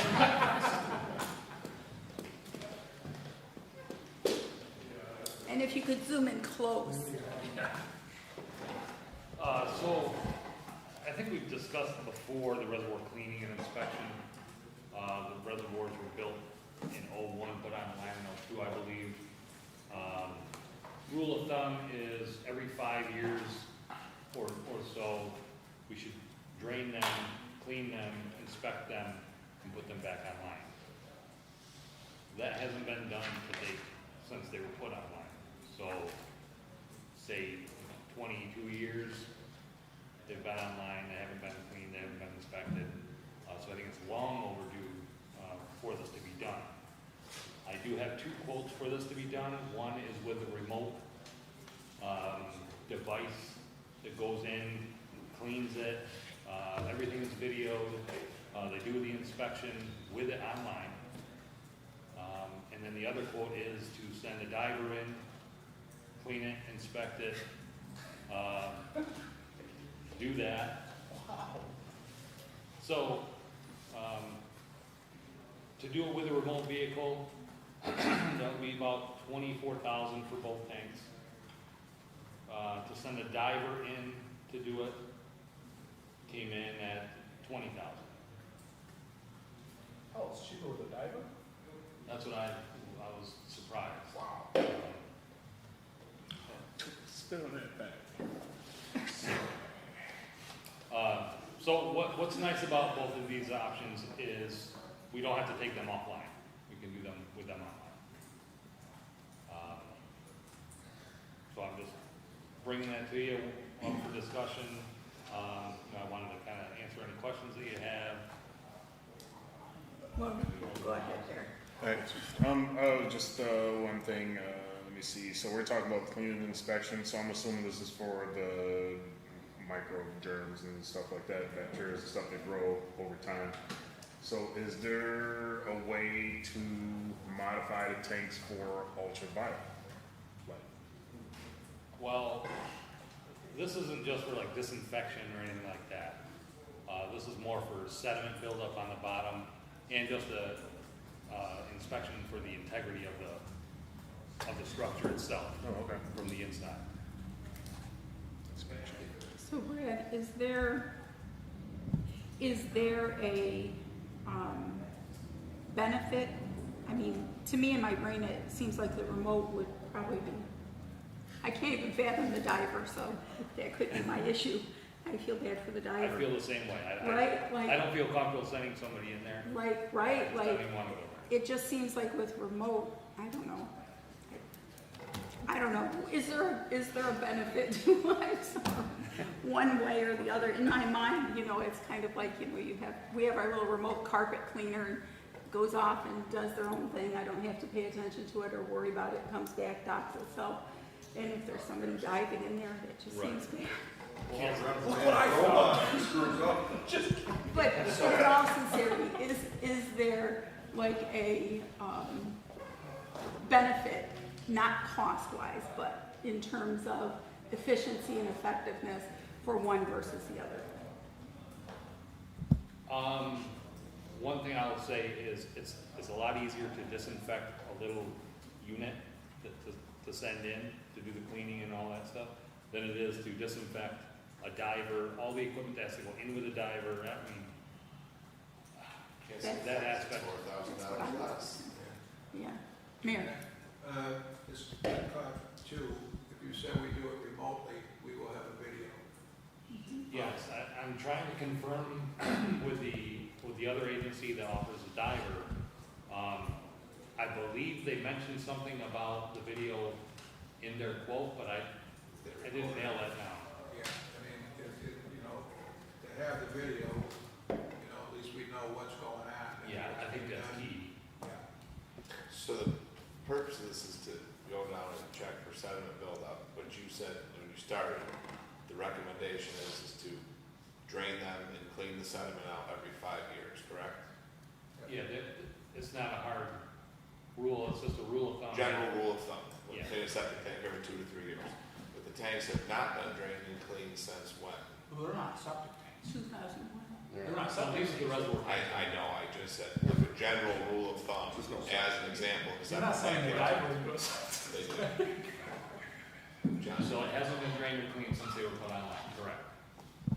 How much sediment is in there? I don't know. He's taking this with us. No, I'm not using it, he said it's a general rule, like the general rule for a septic tank. So what we're seeing now is our water quality over time is degrading. But I'm saying, so I guess what my question, Brad, is why spend $20,000 or $24,000 to have somebody tell you that you need to take them down and clean them, when you know they haven't been cleaned in 23 years? No, this is in place of that. We don't have to drain it and clean it. This is going in and it's going to clean it It's gonna, while it's online. it's gonna inspect it, clean it. Yep, they inspect it by video, they, this little rover unit, it's like one of the rover units for your pool, goes in, does all the cleaning, inspect everything. Brad, maybe you should explain why we can't shut them down. We don't have. Our valving to isolate one from the other from the system. That was a follow-up question was, we also talked about, there was a valve replacement that needed to be done, and then when you drain them to clean them, the hope was to do the valve replacement at the same time.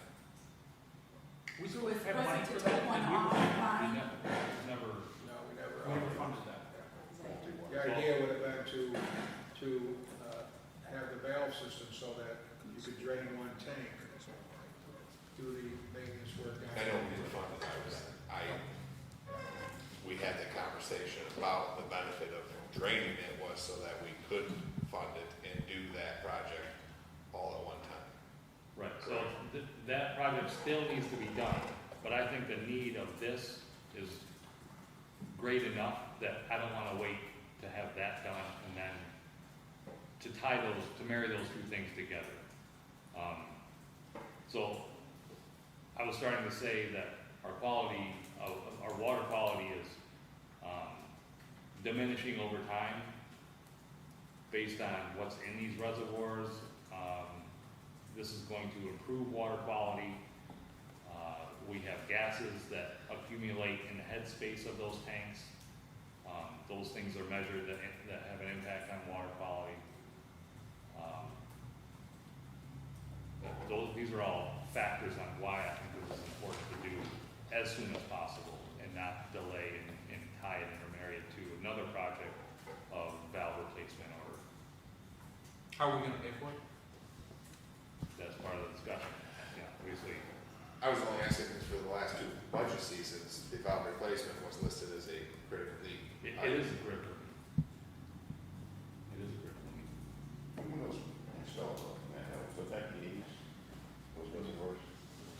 No, those 2001. went online, those were built, I think, 2000 to 2001, and put online in '02, I think sometime in '02. It was just after the filtration plant went on, I believe. There's no room in water budget maintenance? No. Contingency? Water contingency? Maybe, yeah, I believe that, that could be, yes. I would support that only if we had a diver and I could watch.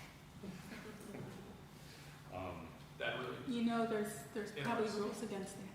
you know. What was the cost It's of probably a the whole replacement, voyeurism Brad, do thing. you remember? That's gonna be expensive, but I just was asking, do you remember what the cost of the valve replacement I wanna was? say 4 years ago, just the 4 valves alone was $136,000, It was like $100,000. Just for the valves.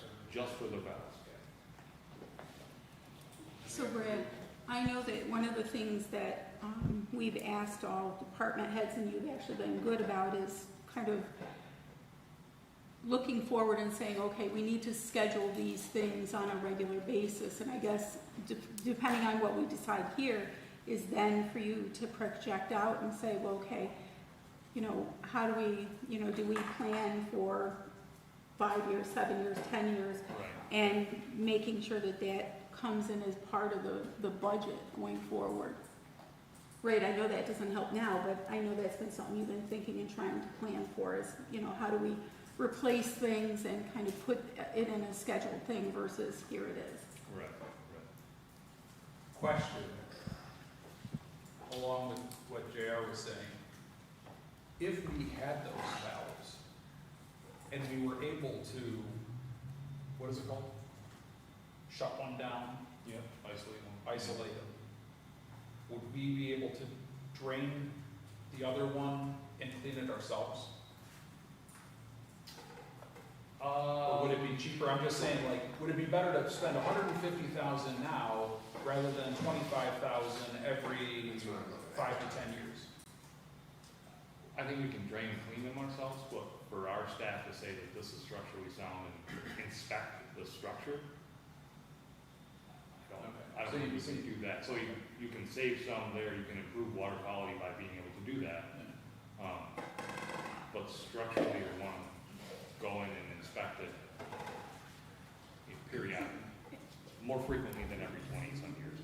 And, you know, since JR's right, this has been on for a couple of years and we haven't taken action. I mean, is this something that we need to, I know how much we love capital projects and putting money aside, but be thinking about how do we move forward for that so that we do eventually get this done, right? Right. Vernon, were you gonna say something? Yeah, I think we're talking about this too much. If we haven't cleaned the tank in 22 years, then why are we talking about spending $100-something thousand, even if we did 20 grand over the next 5 years each for 4 cycles, you're talking 20 grand. So, or I'm sorry, 80 grand. So you're still at a savings. So, I mean, you would have to convince me on why we even need the valves anymore, because we can send a machine down there to clean and inspect the tank. So that's where I'm at. Sending a diver down, that's a no. If that even comes up as a no, John, no. I mean, There'll be no video for you. No. Companies do it. Yeah, no. I can't. To me, no. I just can't see that. You could say, send in a dive. Yeah, He doesn't want to. I've always wanted to say that. yeah. Are you afraid he's gonna Okay. Send in the dive team, and then you send that little machine, and you just drop it. pee? Okay, Are you so, afraid he's gonna pee while he's in there? Among other things, you don't know. No. okay. So for the reservoir cleaning and inspection, I'm hearing some support for it with the idea too that, so Brad, if we do this, does that mean we don't need the valve replacements? No, we still need those. Well, No, that's what let's I, see. But it's not as dire, right? Like, if we do this and we'll know. 2 years. Cause I'm No, I gonna still really- think it has the same urgency. I just think that cleaning and inspecting our reservoirs, one, because it hasn't been done in the duration that it hasn't been done in, and two, the water quality, it's a water quality issue as well.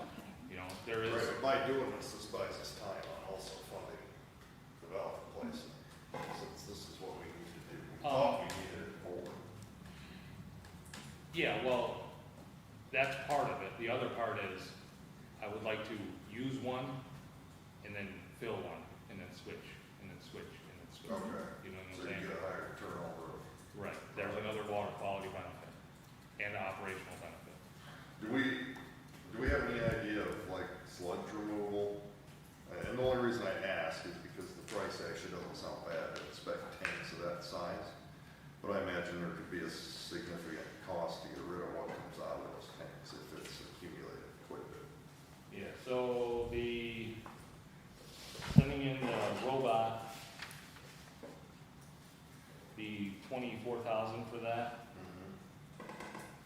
2 inches of sediment on the bottom.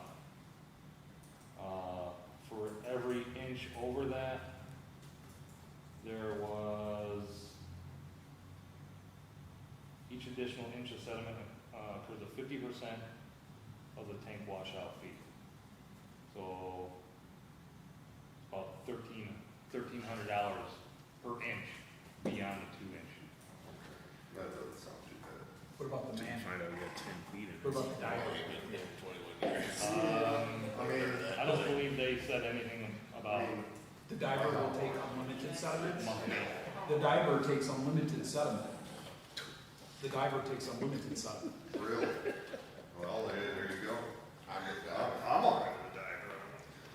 I mean, before we had robots, I'm pretty sure that's It how is they true. cleaned them.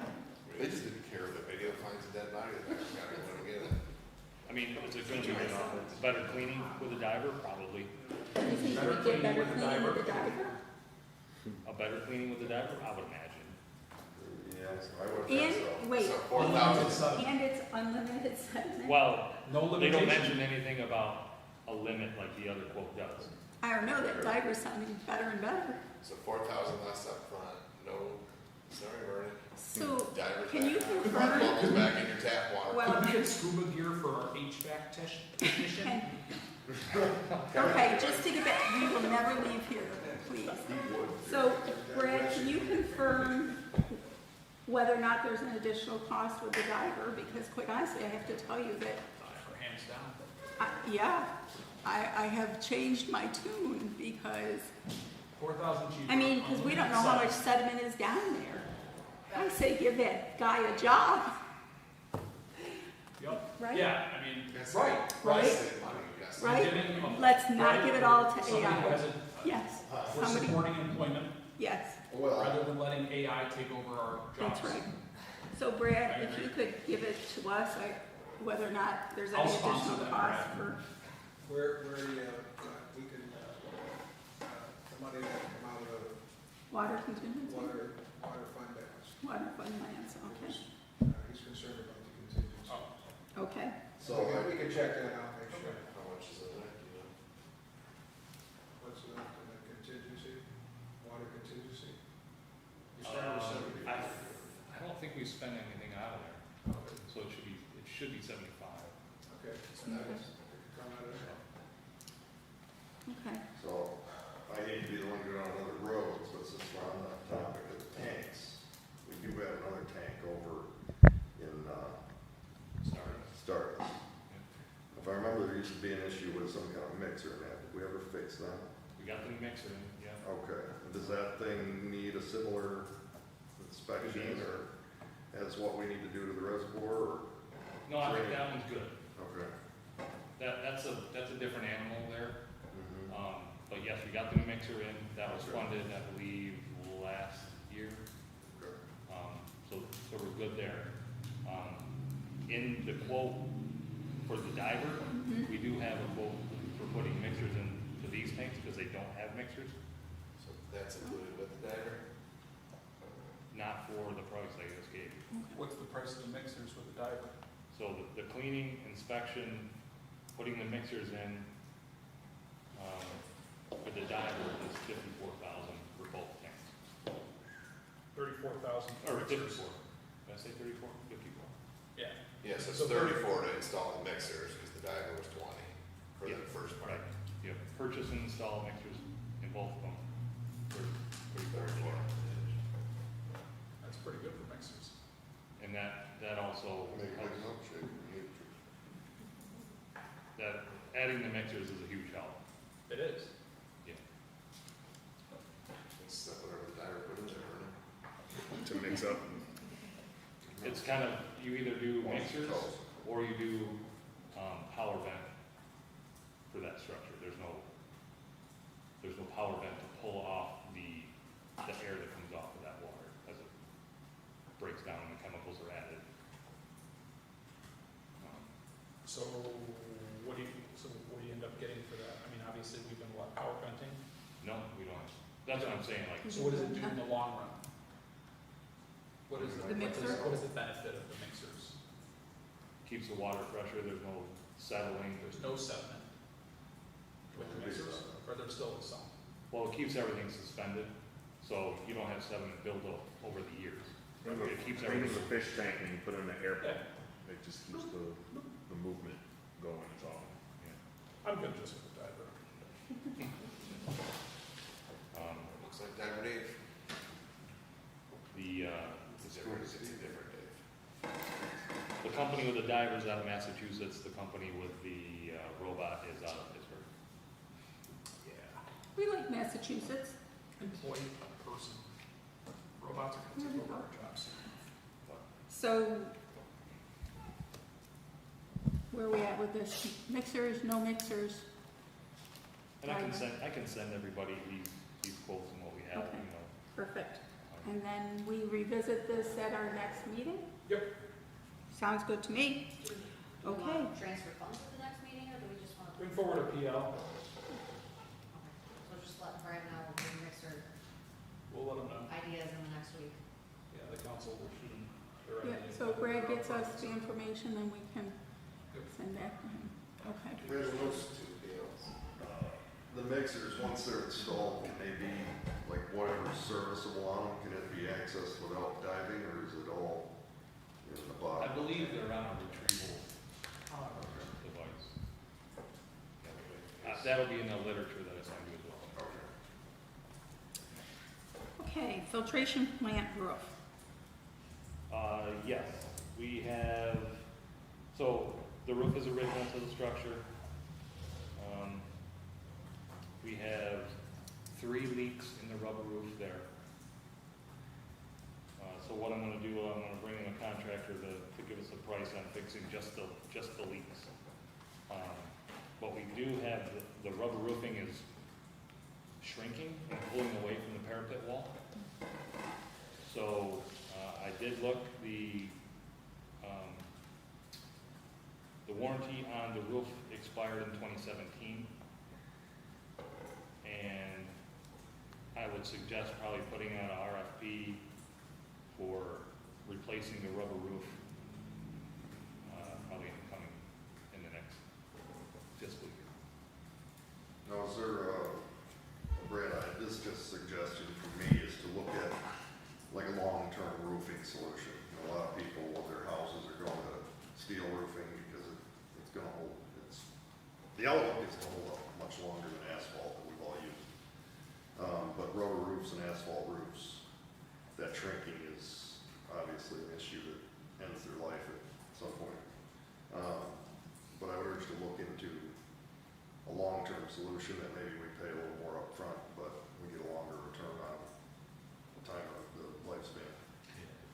I thought they had a way, don't they, did you ask, isn't there a way that they do something with that modified rubber roofing where they can actually reattach it to the parapet walls? Possibly, we haven't had anybody out there to give us, So can we ask that rather than just rushing to the, hey, let's tear it off and replace it? right, so when I get somebody out there to give us a quote on fixing the leaks that we have, the ones that we can see, the roof is covered with rocks. So we have holes that we can see anyways, rips and tears and things. So when I get a contractor up there to give us a quote on fixing those, I'm gonna show them the other portions and kind of get ideas of, hey, how can we deal with this? Does this whole thing need to come off? Can we repair this? You know, that type of, Do we need a skydiver for this? No, the diver doesn't. The No. diver, when he gets out to air dry, he goes up to the roof. So- We'll do it tonight, Vernon. We're never leaving. Next time we call you, Vernon. I know, Whoa, yeah. whoa. So That'd be I nice. think that sounds like a great idea, and Yeah, it you doesn't can hurt to just, get prices, right? yep, give us the idea of both. It sounds like the longer term Do kind we of. need to vote on that today for an RFP? All right. Okay, make it so. Always wanted to say that too there, so. Okay, how about well 3738 pump, motor and piping? Hmm?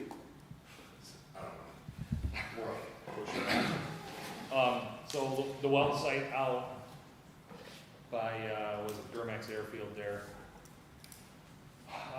We have an issue right now with one of the the motors and pumps is shut down due to scaling. The scaling is formed from water that flows back through a check valve because the check valve won't seat properly.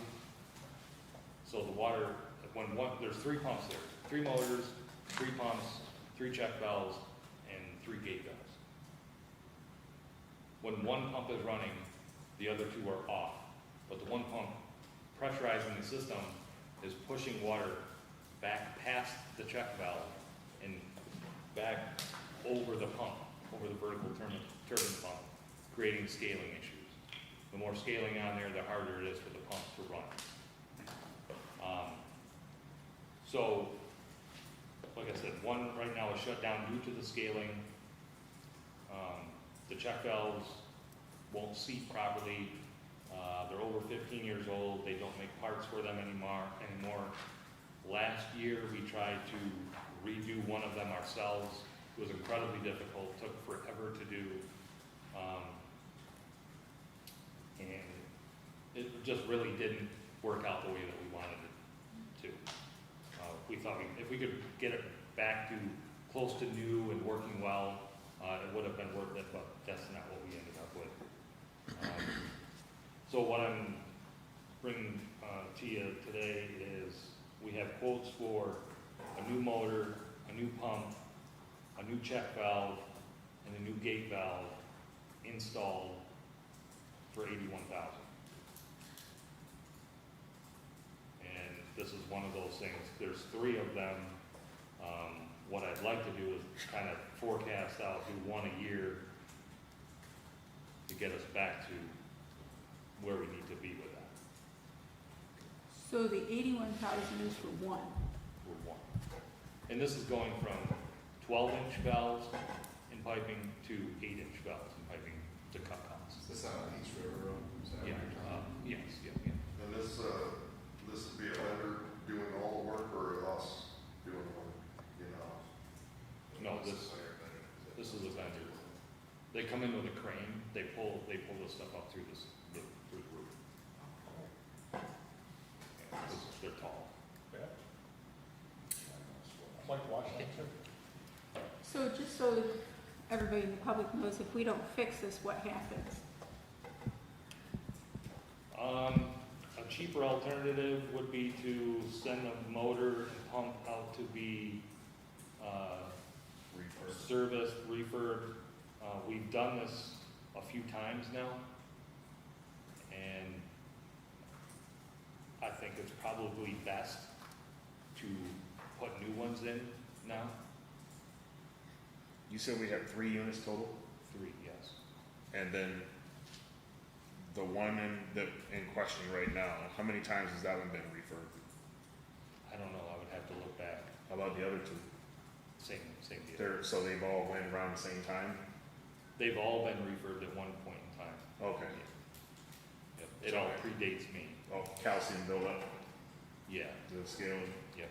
Manganese, calcium. So well 37 and 38 share one motor, right? No, so it's well 37, 38, it's 2 separate wells with 3 motors and pumps. All right, thank you. So the well pump is, I'm with you. well. I was thinking maybe there was pumps at other wells. I'm sorry that you were talking about. no, these 3 pumps and motors and valves are all there. How many of these other well pumps like that are around the city? 2 more. And they all have 3 motors too? No.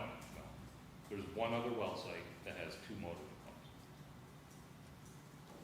So you have 37, 38 out there, and then just across the river, over on Jefferson Street by Cutco, Okay. that's our other well site. So that's one well with 2 pumps and motors.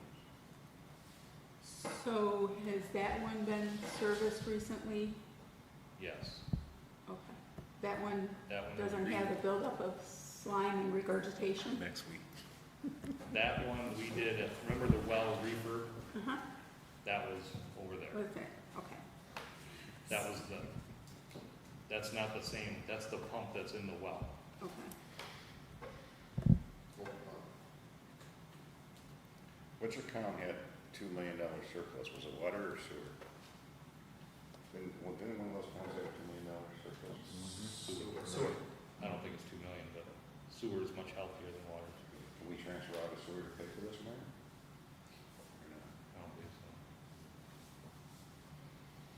Well, when you have half the water ends up in the sewer. It does, right, at least. Are there any grants available for assistance with any of these particular projects since they're all water? We're always looking for grants.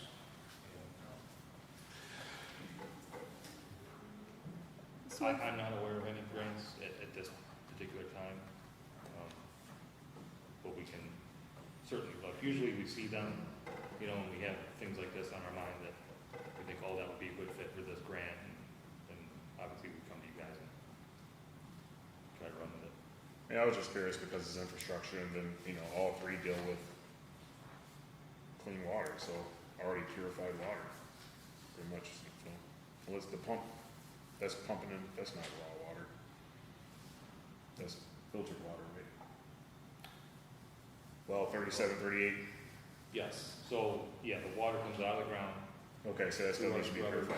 Okay, Yeah, it has, so when we're pumping it, it hasn't been treated yet. right. Yeah. Once it goes through our, the pumps that I'm talking about, either refurbing or getting new ones, the chemicals are added after that as it mixes and goes through the system. So, but I wanted to bring these to you, make sure that, you know, just bring them up for discussion, make sure that everybody's aware of these issues, what they're gonna cost. Yeah, I think we need to deal with it. I guess it'd be good for us to see some kind of logged forecast of, since we have 5 of these situations between 2 well sites, how often do we need to do what to them, spend money on them, and what are we gonna do? We do have, I think 43,000 in the well refurbishment capital fund that went unused when we did the well refurbishment. We saved that money. We do have one more well to refurb. I can't remember if it's 37 or 38, but I want to say it's 37, but anyways, one of them there, we still have to refurb. But that is money that we do have. But it is earmarked. It is earmarked for well refurbishment. This, This is a well site. what you're talking about is not refurbishment. It's not refurbishment of the well, no, but it is work at the well site. Yeah. I mean, do you have any idea what the, get this replaced? Obviously, if the check valve leaks, we're pumping more water than we need to. It's inefficient. Yeah. Yep, it's inefficient. It's creating more, scaling. You know, so the more it bleeds past the check valve, the more scaling you're having on your piping, your pump, the harder the motor has to work. And then ultimately leads to the pump shutting down because of the scale. Okay. So when the pump that's running no longer runs or fails for whatever reason, and this other pump's supposed to kick on, it won't. So Brad, do you anticipate any issues with, because you said the 81,000 is going from a 12-inch to an 8-inch? Yeah. Do you anticipate any issues with decreasing the diameter there? No, I don't. We run it by the engineers at the company that gave us the quote. They don't see any issue. It's an 8-inch discharge coming out of the pump. We just, for whatever reason, back when these were put in, they went from 8-inch discharge from the pump right into a 12-inch check valve, gate valve. Why they did that, I have no idea, but the price difference between an 8-inch and a 12-inch is astronomical. Okay, thoughts on the, I know that Alderman Pana said, you know, it sounds like something that we just need to do. Other thoughts on it? Yeah, it sounds like this we curious if future needs of this kind could somehow be either detected or on a schedule to be just known that we need to do the rebuilds or replacements. Even if it's 10 years, you just kind of decide. How often would you say that they should be done? There's no real time for these.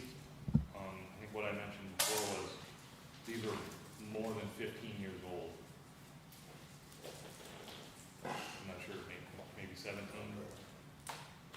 Submersible pumps should be inspected on a regular basis. Oh, yeah. Yeah, we take this, in a clear well, so we take the clear well down and, look at these pumps and stuff, but we can't pull them out to inspect them like this company would, in order to refurbish them or anything like that. Okay, so if we were going to look to approve this, it sounds like that 43,000 is already earmarked for refurb, so it's not this project. Right. Did you have thoughts on where the funding would come from? I don't. That's why I was hoping to kind of kick some ideas around. I don't know. Our budget is very tight. There's just no room for, even if we wanted to do both of these, just the 81,000 for the well is more than our contingency. And then. And that's with the unknown cost of the filtration plant roof. Exactly. Well, we have new funds from the water lines, right? There are 4 infrastructure items It's for, that we've pulled by increasing rates. it's for the capital outlays where it was listed. 159, wasn't it? It's in my head, 150 or 200. Fit into that category or no? It's just a, It would, that's the thing, right, Jason? You're absolutely right. We probably will get hit with this every single year, right? We'll always get hit with these sorts of problems because, and we could easily spend that 159 that we said, hey, you know what, we're gonna save up that money to do a water line replacement. But there's always gonna be this type of stuff that comes up. And so that's ultimately our decision is, well, do we tap into that to try to take care of the things, put out the fires and take care of what needs to be done now? Or do we hold on to it? Jason, 152, 957. And we don't have to make that decision right here and now. There's been some direction as far as the filtration plant, do an RFP on that. We're getting the diaper for 20,000 and, we can further talk about the well. It was like 152, that was we thought to do things like the things that you've come to the budget season identified as critical, which these were not on that list. So now eventually, the cost of that roof, that 152 and what'd you say is roughly there, Brett, 75 maybe in contingency? Yeah, well, we started with 75. Those 3 things would easily wipe out both of them. And then still nothing done on the identified critical ones that have been kicked down the road. The wall. The wall, valve, some of the other stuff that's you brought forth and identified as critical, Well, still doesn't touch it. Maybe what we need to look at is 75,000 a reasonable contingency given the state of our infrastructure? Maybe, Absolutely not. What percentage is 75,000 of our budget? If we went, it's not 10%. Like a contingency should be, 10 or 15%. Right. Maybe we need to say, hey, we need to be more realistic with our. Or forecasting in that as a line item for the maintenance of these. You guys said there's 5 of them, and you got this maintenance, the descaling, all this stuff there. A line item for that type of maintenance. Yeah. I agree, Brett. It shouldn't be 75, right? It should be 10% of whatever the water budget is, 10% of the sewer budget. Yeah. So, I suggest we move on. I I was gonna say that doesn't really help Brad right now, so what you're gonna do, Brad, is you're gonna give us, some information on the first one. The second one, you have somebody who is the filtration plant, you're gonna ask them for some information in return, give that back to us. And at this moment, at least, see the well is, in contemplation, but I think we should put it back on for our next, meeting. Would you like information on the well, pump, motor? Sure, that would be great, prior to that, yeah. Even if you get it to us like a week before the meeting or so, that would be great. Yeah, I'll send it out. Okay. All right, committee reports, none. I'm gonna make a motion to adjourn, second. Second. Second by Alderman Byrne, Alderman Robinson. All in favor? Opposed? Okay. You call I it. know I was called it. gonna call him Vernon, and then Alderman Vernon didn't make sense, so I went with Alderman Robinson. All right, I'd like to call to order a public safety committee for Tuesday, August 13th. Let the record show all aldermen and all the persons are present. Approval of the minutes from the previous meeting, June 25th. I'll make a motion. Can I get a second? Second by Binion. All in favor? Aye. Opposed? Unfinished business, we have Irving Parkway. Mayor, this was basically just to find out whether or not an engineer ever made it down to Irving Parkway, and if so, did they have any feedback? This was requested, about a month and a half ago, so. Well, there again, I apologize, I'm not sure where Ben is, something must have come up, so I'll have to get the information to you. Okay, so we're waiting on Ben. Is it possible that Ben can email the alderman and give us an answer on this particular subject? Yes. All right, thank you. Email. Okay, so we will put this back on for unfinished business for the next public safety committee, pending information from the DPW director. New referrals, we have the levy recreditation.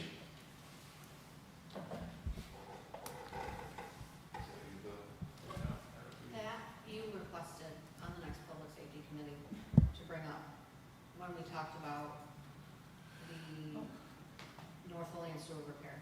That was yours. Specifically just. Oh, so I'm supposed to talk about this?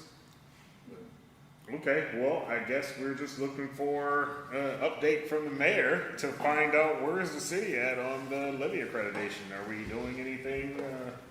Well, we've had, we're at a place now where we're waiting for, we're gonna have to, actually we're waiting for information from the Army Corps of Engineers. As things progress, we may, this could get very expensive for us. I have not had another meeting with them recently on this topic. We did have a meeting with the DEC and the Army Corps of Engineers on flood plan. If we flood here in the city of Plan, we had that meeting here a couple of weeks ago. Brad attended it, myself. Was Ben there? No, the fire chief was there to talk about what we would do in the, if we have a plan. So Chris Baker is working with us on that plan. And the levy accreditation, I haven't heard anything recently. We'll have to get back into that, so. And then Mayor, can you remind the public and the council what the deadline was on that? If we don't have this done by, was it December 31st or was it in the budget year? It's a couple of years out. Oh, okay. Yeah, So roughly 2 years out. yeah, so 25, it could be even 26. I'll have to get that to you. Okay. Any other questions or comments on this particular topic here? All right, moving on to audio video surveillance. Works? So are you just gonna, I'm not sure. Vernon, are you just gonna leave levy recreditation on there as unfinished business? Yes, we're gonna leave that on as unfinished business and, yeah, as, we'll just look to the city for updates, periodically. I know we have video. Yeah, this one isn't for parks. This is something John brought up. It is.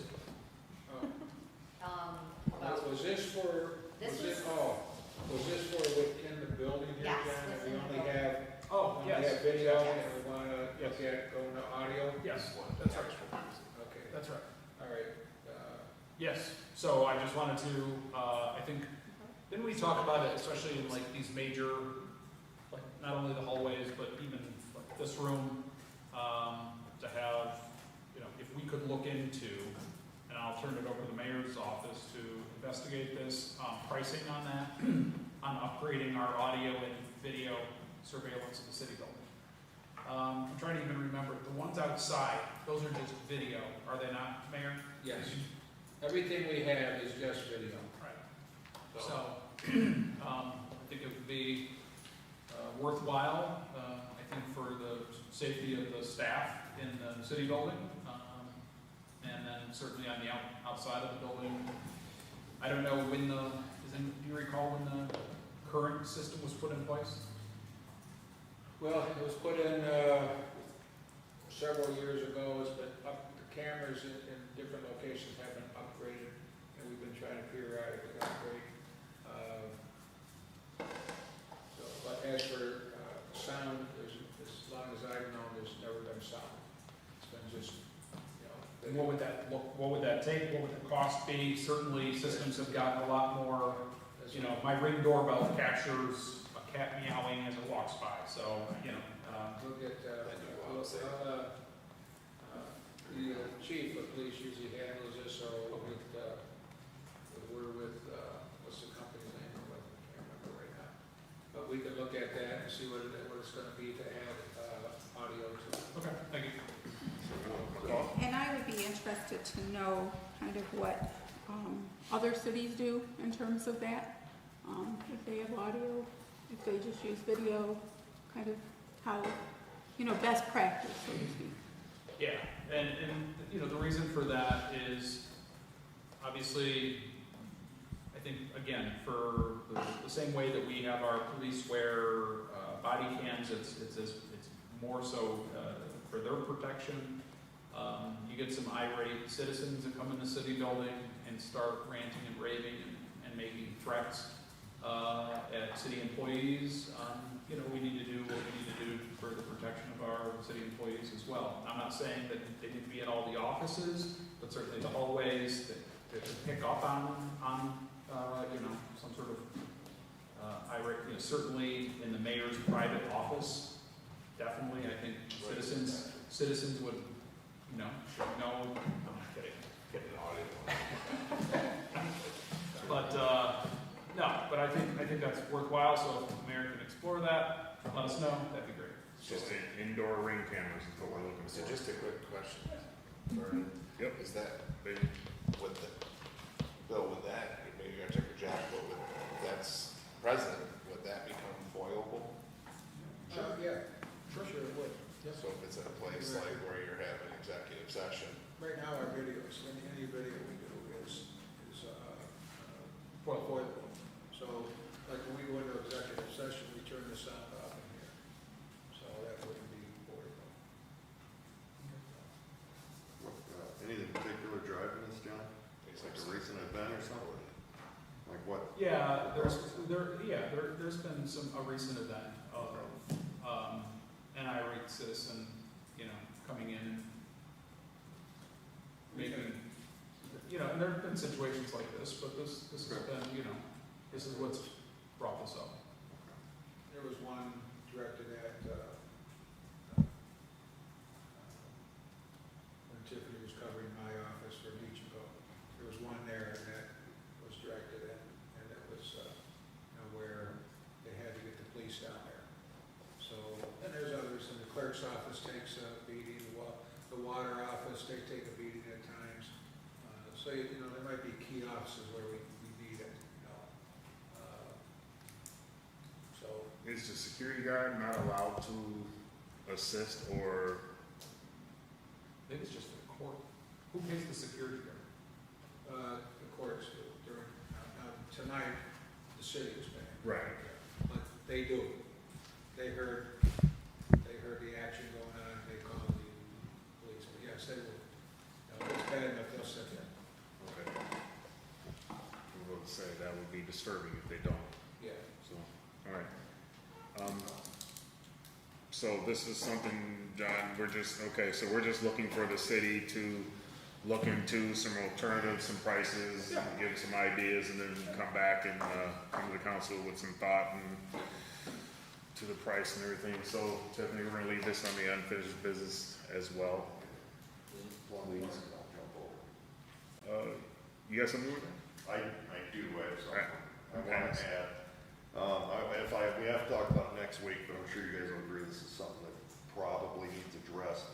Someone brought it up to me, the new walking tunnel at Queen Street under the railroad tracks.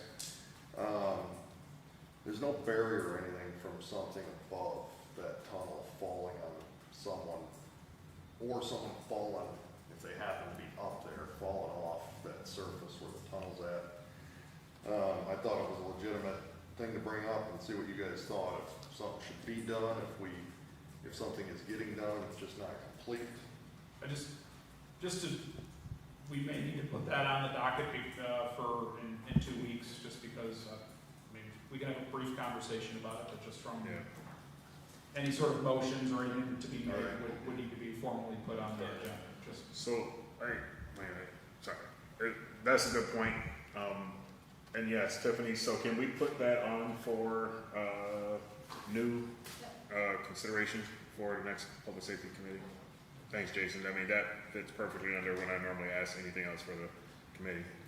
Bane? Just the question, Bill, can we also ask, because during the planning phase and everything, they said that tunnel was supposed to be illuminated. Just so everybody knows, I had our DPW director and our engineering department checking on this. I'm not happy with it. It's dark. I live down there. I see it. It's dark. They said the plan was that the street light was supposed to illuminate it.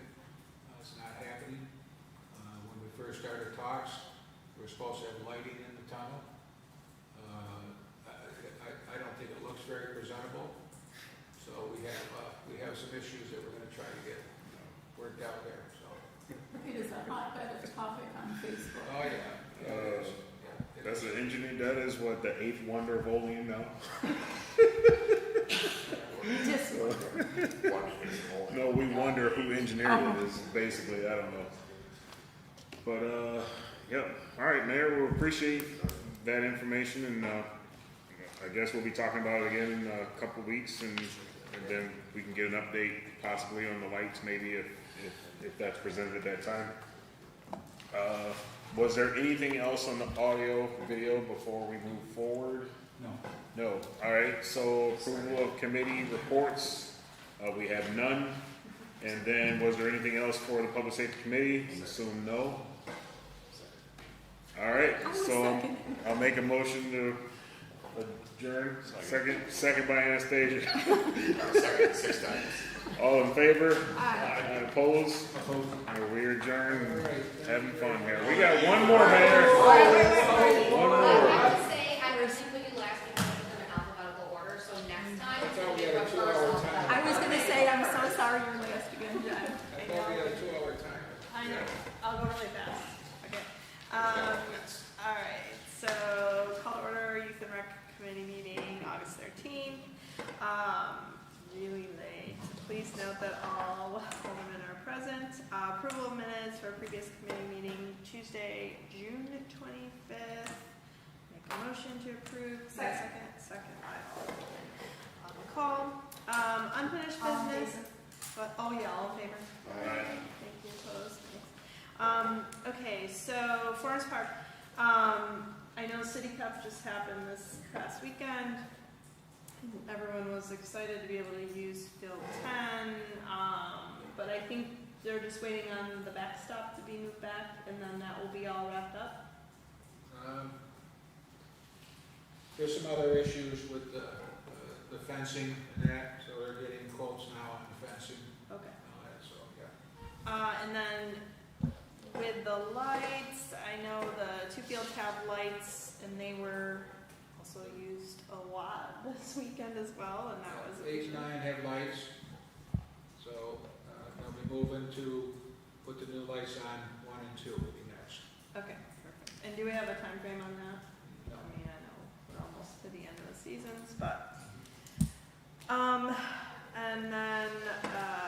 just an update on the landscaping at Oak Hill that we've talked about previously. I know Ben was doing that. Do you have an update? No update. Okay. So, could we, Yeah. Next week, we're talking about next week? Yeah. Well, we're not meeting next week, so. it. Next week. So this has been like years in the making. So I'm just trying to see how we can maybe move this forward versus kicking it down the hill. That's not here to talk. I know, but I'm just saying, what can we do to, Set up a meeting with Ben in his office and give us a report in 2 weeks. Well, it's a matter of our engineering department, getting the drawings done. They're busy right now, they're very busy with all the projects we have going. so engineering for landscaping for the, You're talking about on the bank? yeah, Yeah, getting the boxes drawn up and, getting them, so we can get a price on that. I can remind you, Ally was on maternity leave, so back, we have several projects that they're behind on. So it's a matter of getting the thing done. okay. Is that something that we need engineering to do, or could we ask one of the local landscaping to kind of, I mean, that's kind of their, If you recall, we put out Expertise. bids with the local landscaping and they were astronomical. well, we got the one where the woman said basically, how much is your budget, and then we'll, right, I think that's what we got. I just don't wanna see us go another year and we're in the same place, so just trying to figure out if there's, cause I realize that departments are busy, to see if there was a way to kind of move it forward. So. What about, like, I don't know, have we explored, I mean, I understand you wanna have engineering for structural integrity and all those sorts of things like that, but are there no, BOCES groups or classes or something that could take a project like that on and, you know, put together a plan? And, I mean, I would think something like that might be worth exploring. I don't know. That's it. I mean, because I think sometimes we gotta figure out how to think outside the box to, because our time is finite everywhere. Right. So, I don't know if that might be an option, but How many engineers do we have? Yeah. But two, Just 2.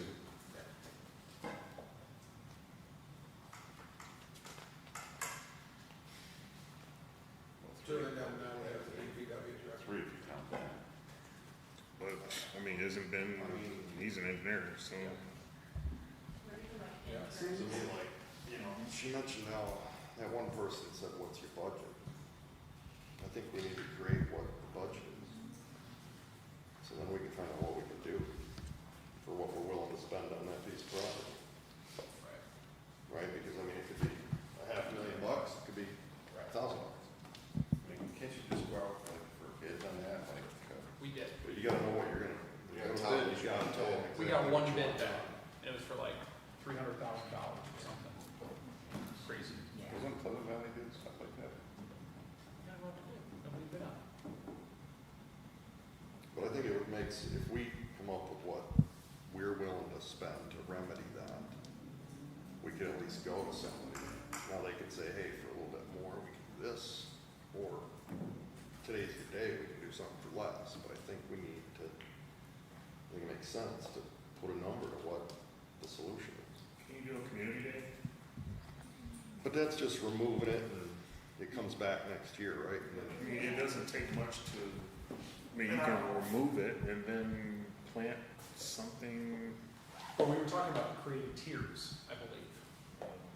yeah. Was carving into this side and creating like terraces. Yeah, that's a project.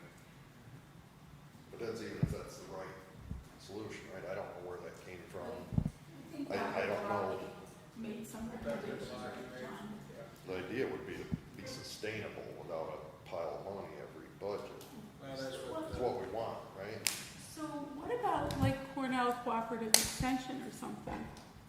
Is that maybe something that we could tap into? I mean, you can reach out, but you're gonna get, I mean, students that are artsy tend to probably go a little more than our budget's gonna want. Not that they can't try. Or we have a number we give. I still think it's important to have an idea of ballpark, Sure. where we wanna be. So we can ask people, what can we get for this?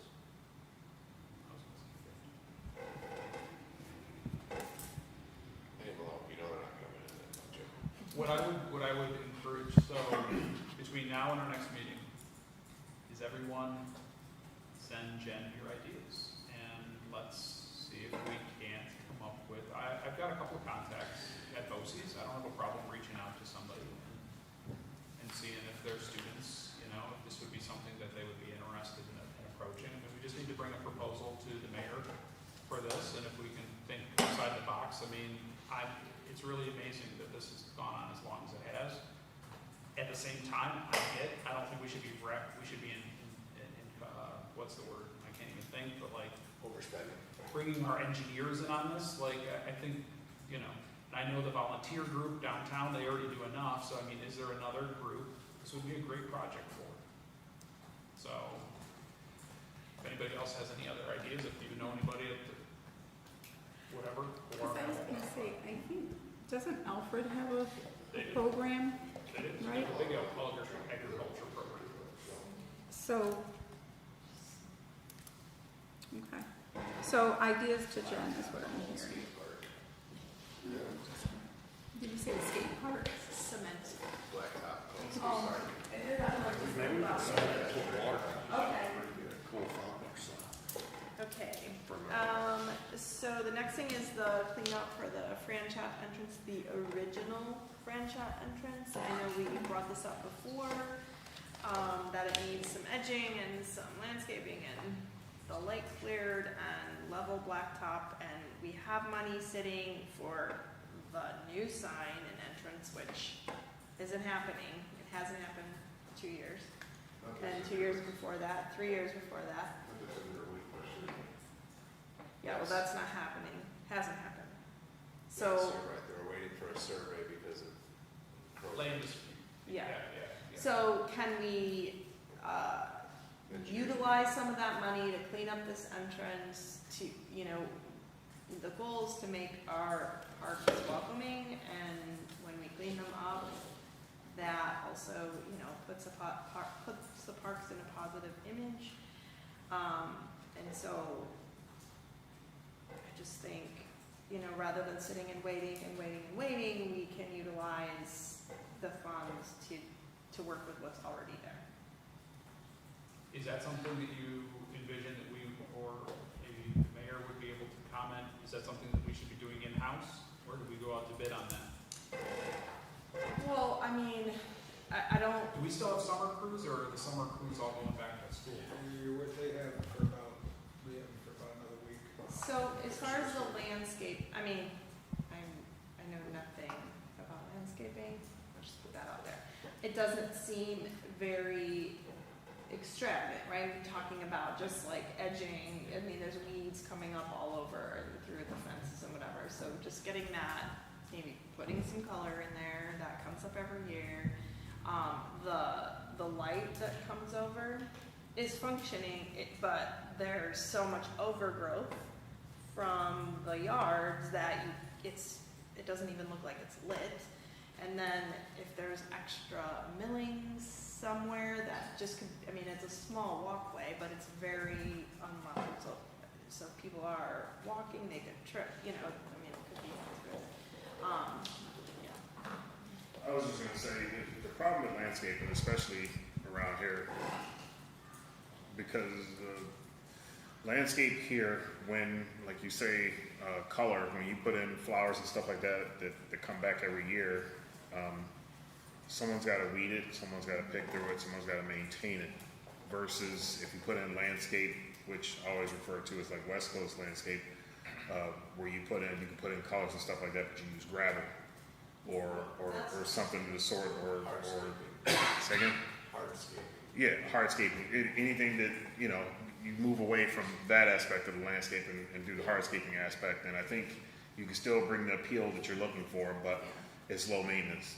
No, and I So- agree, because I mean, right now it's high and there's stuff that people throw in there, you know, and so, I think, no, I agree, I mean, and like I said, I know nothing about it. And that hardscaping should be looked at for that Oak Hill Yes, thing too, because you're just gonna create. that needs to be nightmare. something other than more brush, more weed. It's just stuff that's gonna continue to grow over and over and over, and it's gonna be an eyesore, and then you're back to square one. Well, it was a previous landscaper that did it before, and then all the trees, half the trees died up there on the hill, and then we had that whole ordeal, so, yeah. I didn't even know hardscaping was a word, but I didn't either, but I like it, it's perfect, and I think hardscaping should have been done along Union Street, because that would have avoided a lot of those, that maintenance that we have there that we rely on volunteers for. If you did hardscaping, then you have that beautiful look, but low maintenance. it's clean So, and, I think that's something that if I would be on board, that if you're looking to clean up that area and you're looking to landscape it or whatever, if we're gonna do something of that sort, then I'd be all in favor of that. Because then you can get the beautification and not have to worry about, it's like, okay, that's done, let's move on. no, I like that idea, because that, I know, is what we've heard in the past, is that people have to maintain it, but. Do we have any groups that tend to contact the city wanting projects to do community? The Charter for Passion, I think, is looking. Yeah. They were here tonight, and we partnered with them a while back. Maybe they would like a project like this. I mean, I feel like there should be somebody who can float around with. Are we allowed to have Oak Hill might even be groups like that, one of those. Mayor, We have them, on North Union Union Street? Street's a big volunteer group. we have volunteer groups that we're using, all the volunteers right now on Union Street and clean up. So volunteer groups is all right, right? But like Alderwoman Forney to take a weed whacker down there, that would not be advisable. Well, I wouldn't do that. Is that right? Alderman McCall. I It's for McCall. She, I know it's for my board. I have 3 on Oak Hill, years, it wasn't successful. and then I'm going It right. didn't go well? I said I did it at Oak Hill, it wasn't successful because I You did would see me wrapped around the fence, You wanna like come down? with the feedback. I have 3 weed eaters. We're going there, then to the 4 Mile. Brewery? Oh, Yes. on the sidewalk. Yes. Okay, so That's just to gonna get take- back in that's gonna focus. take- Yeah, let's, come on, Jen, guys, it's 8:30, Jen, let's. you're asking Yep, whether okay. or not some of the money that can be redesignated, Yes. that has sat there for the, whether or not, so I think that's probably a mayor question, not a. Yeah, so can we take some of the 50,000 is sitting there and get this done? I think we've already used some money out of that 50,000 for the, But you used it for the umbrellas and the benches, didn't you? I can't remember. I think when Len's just went over the stuff, it was still That there. came out of the Miano. That came out of the Miano Fund. Do we have any other money left in the Miano Fund? I mean, I don't think So- it'll be expensive. $2,000? Jen, What's that? 2,000? I have no. Jen, what do you think if you and I meet and we go over there and take a 5,000. peek and then we could give them a that's right, we will. So we could give you a suggestion in 2 weeks. Yes. I would say Plan- 5,000. 5,000?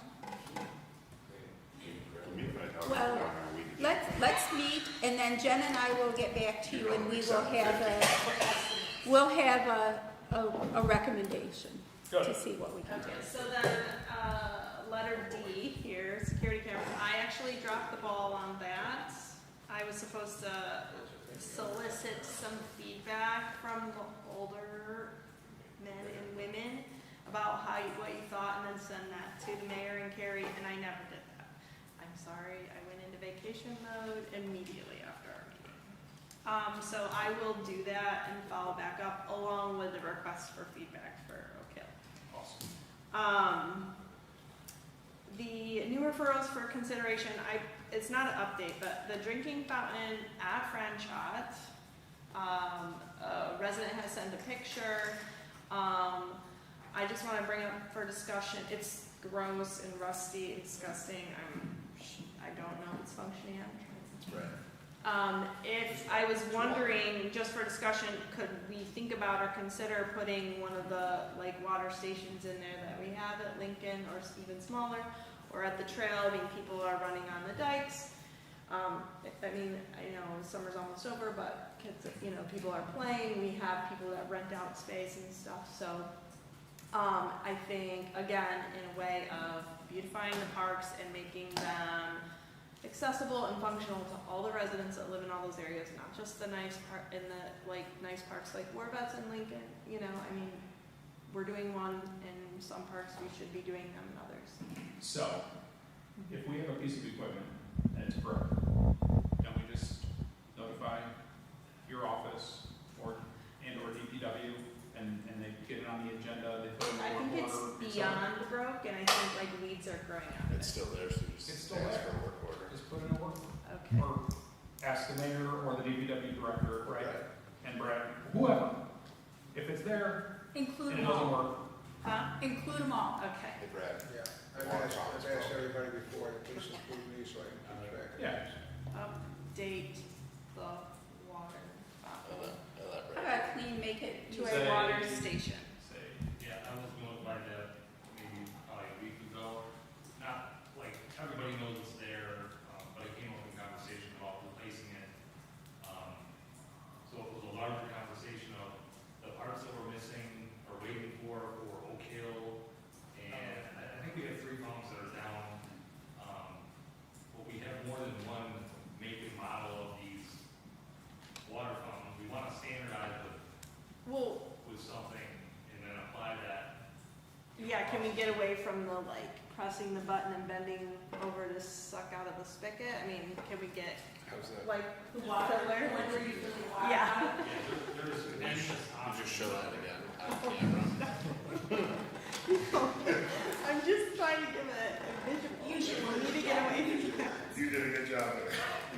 Community, Brad, he's trying to say there's different make models, but we're trying to make them all consistent. We want to standardize with one Yeah. drinking fountain, keep, parts that break and things on the shelf, so when they do break, you can go and fix it. Because we're waiting weeks and weeks, months actually, for these parts to come in. I'm hoping that they're gonna come in next week or the week after, if they come in when they quoted us. But yes, that particular drinking fountain came up in conversation about a week ago. Replacing them with what we'd like to standardize with is probably not quite $4,000. Wasn't that funny, please? It was. okay, Wait, so Yeah, to okay. replace all of 4,000. them with what you want? I think one fountain, I want to say it's like $3,800. Does it have a dog fountain? We can have bake sale. We can get all kinds. Because that is something, in all seriousness, and I know it's really late, when we go to standardize, like the ones that are in Lincoln Park over here, I think are great. So to have the one down on the trail, it doesn't have a dog station. Everybody walks their dogs on the trail, so to put in a water fountain without a dog station doesn't make sense. If you're gonna spend the money, so I would just be in favor of doing The that one too. on the trail does or doesn't? It does not. The one down on West State Street Right, does not. does not. I let my kids drink out of that one. The low. It's not for dogs, so. Why not? All right. Okay, all right, no committee reports, motion to adjourn? Next second. Pizza at Bishop Street. All in favor? Aye. All in favor, sorry.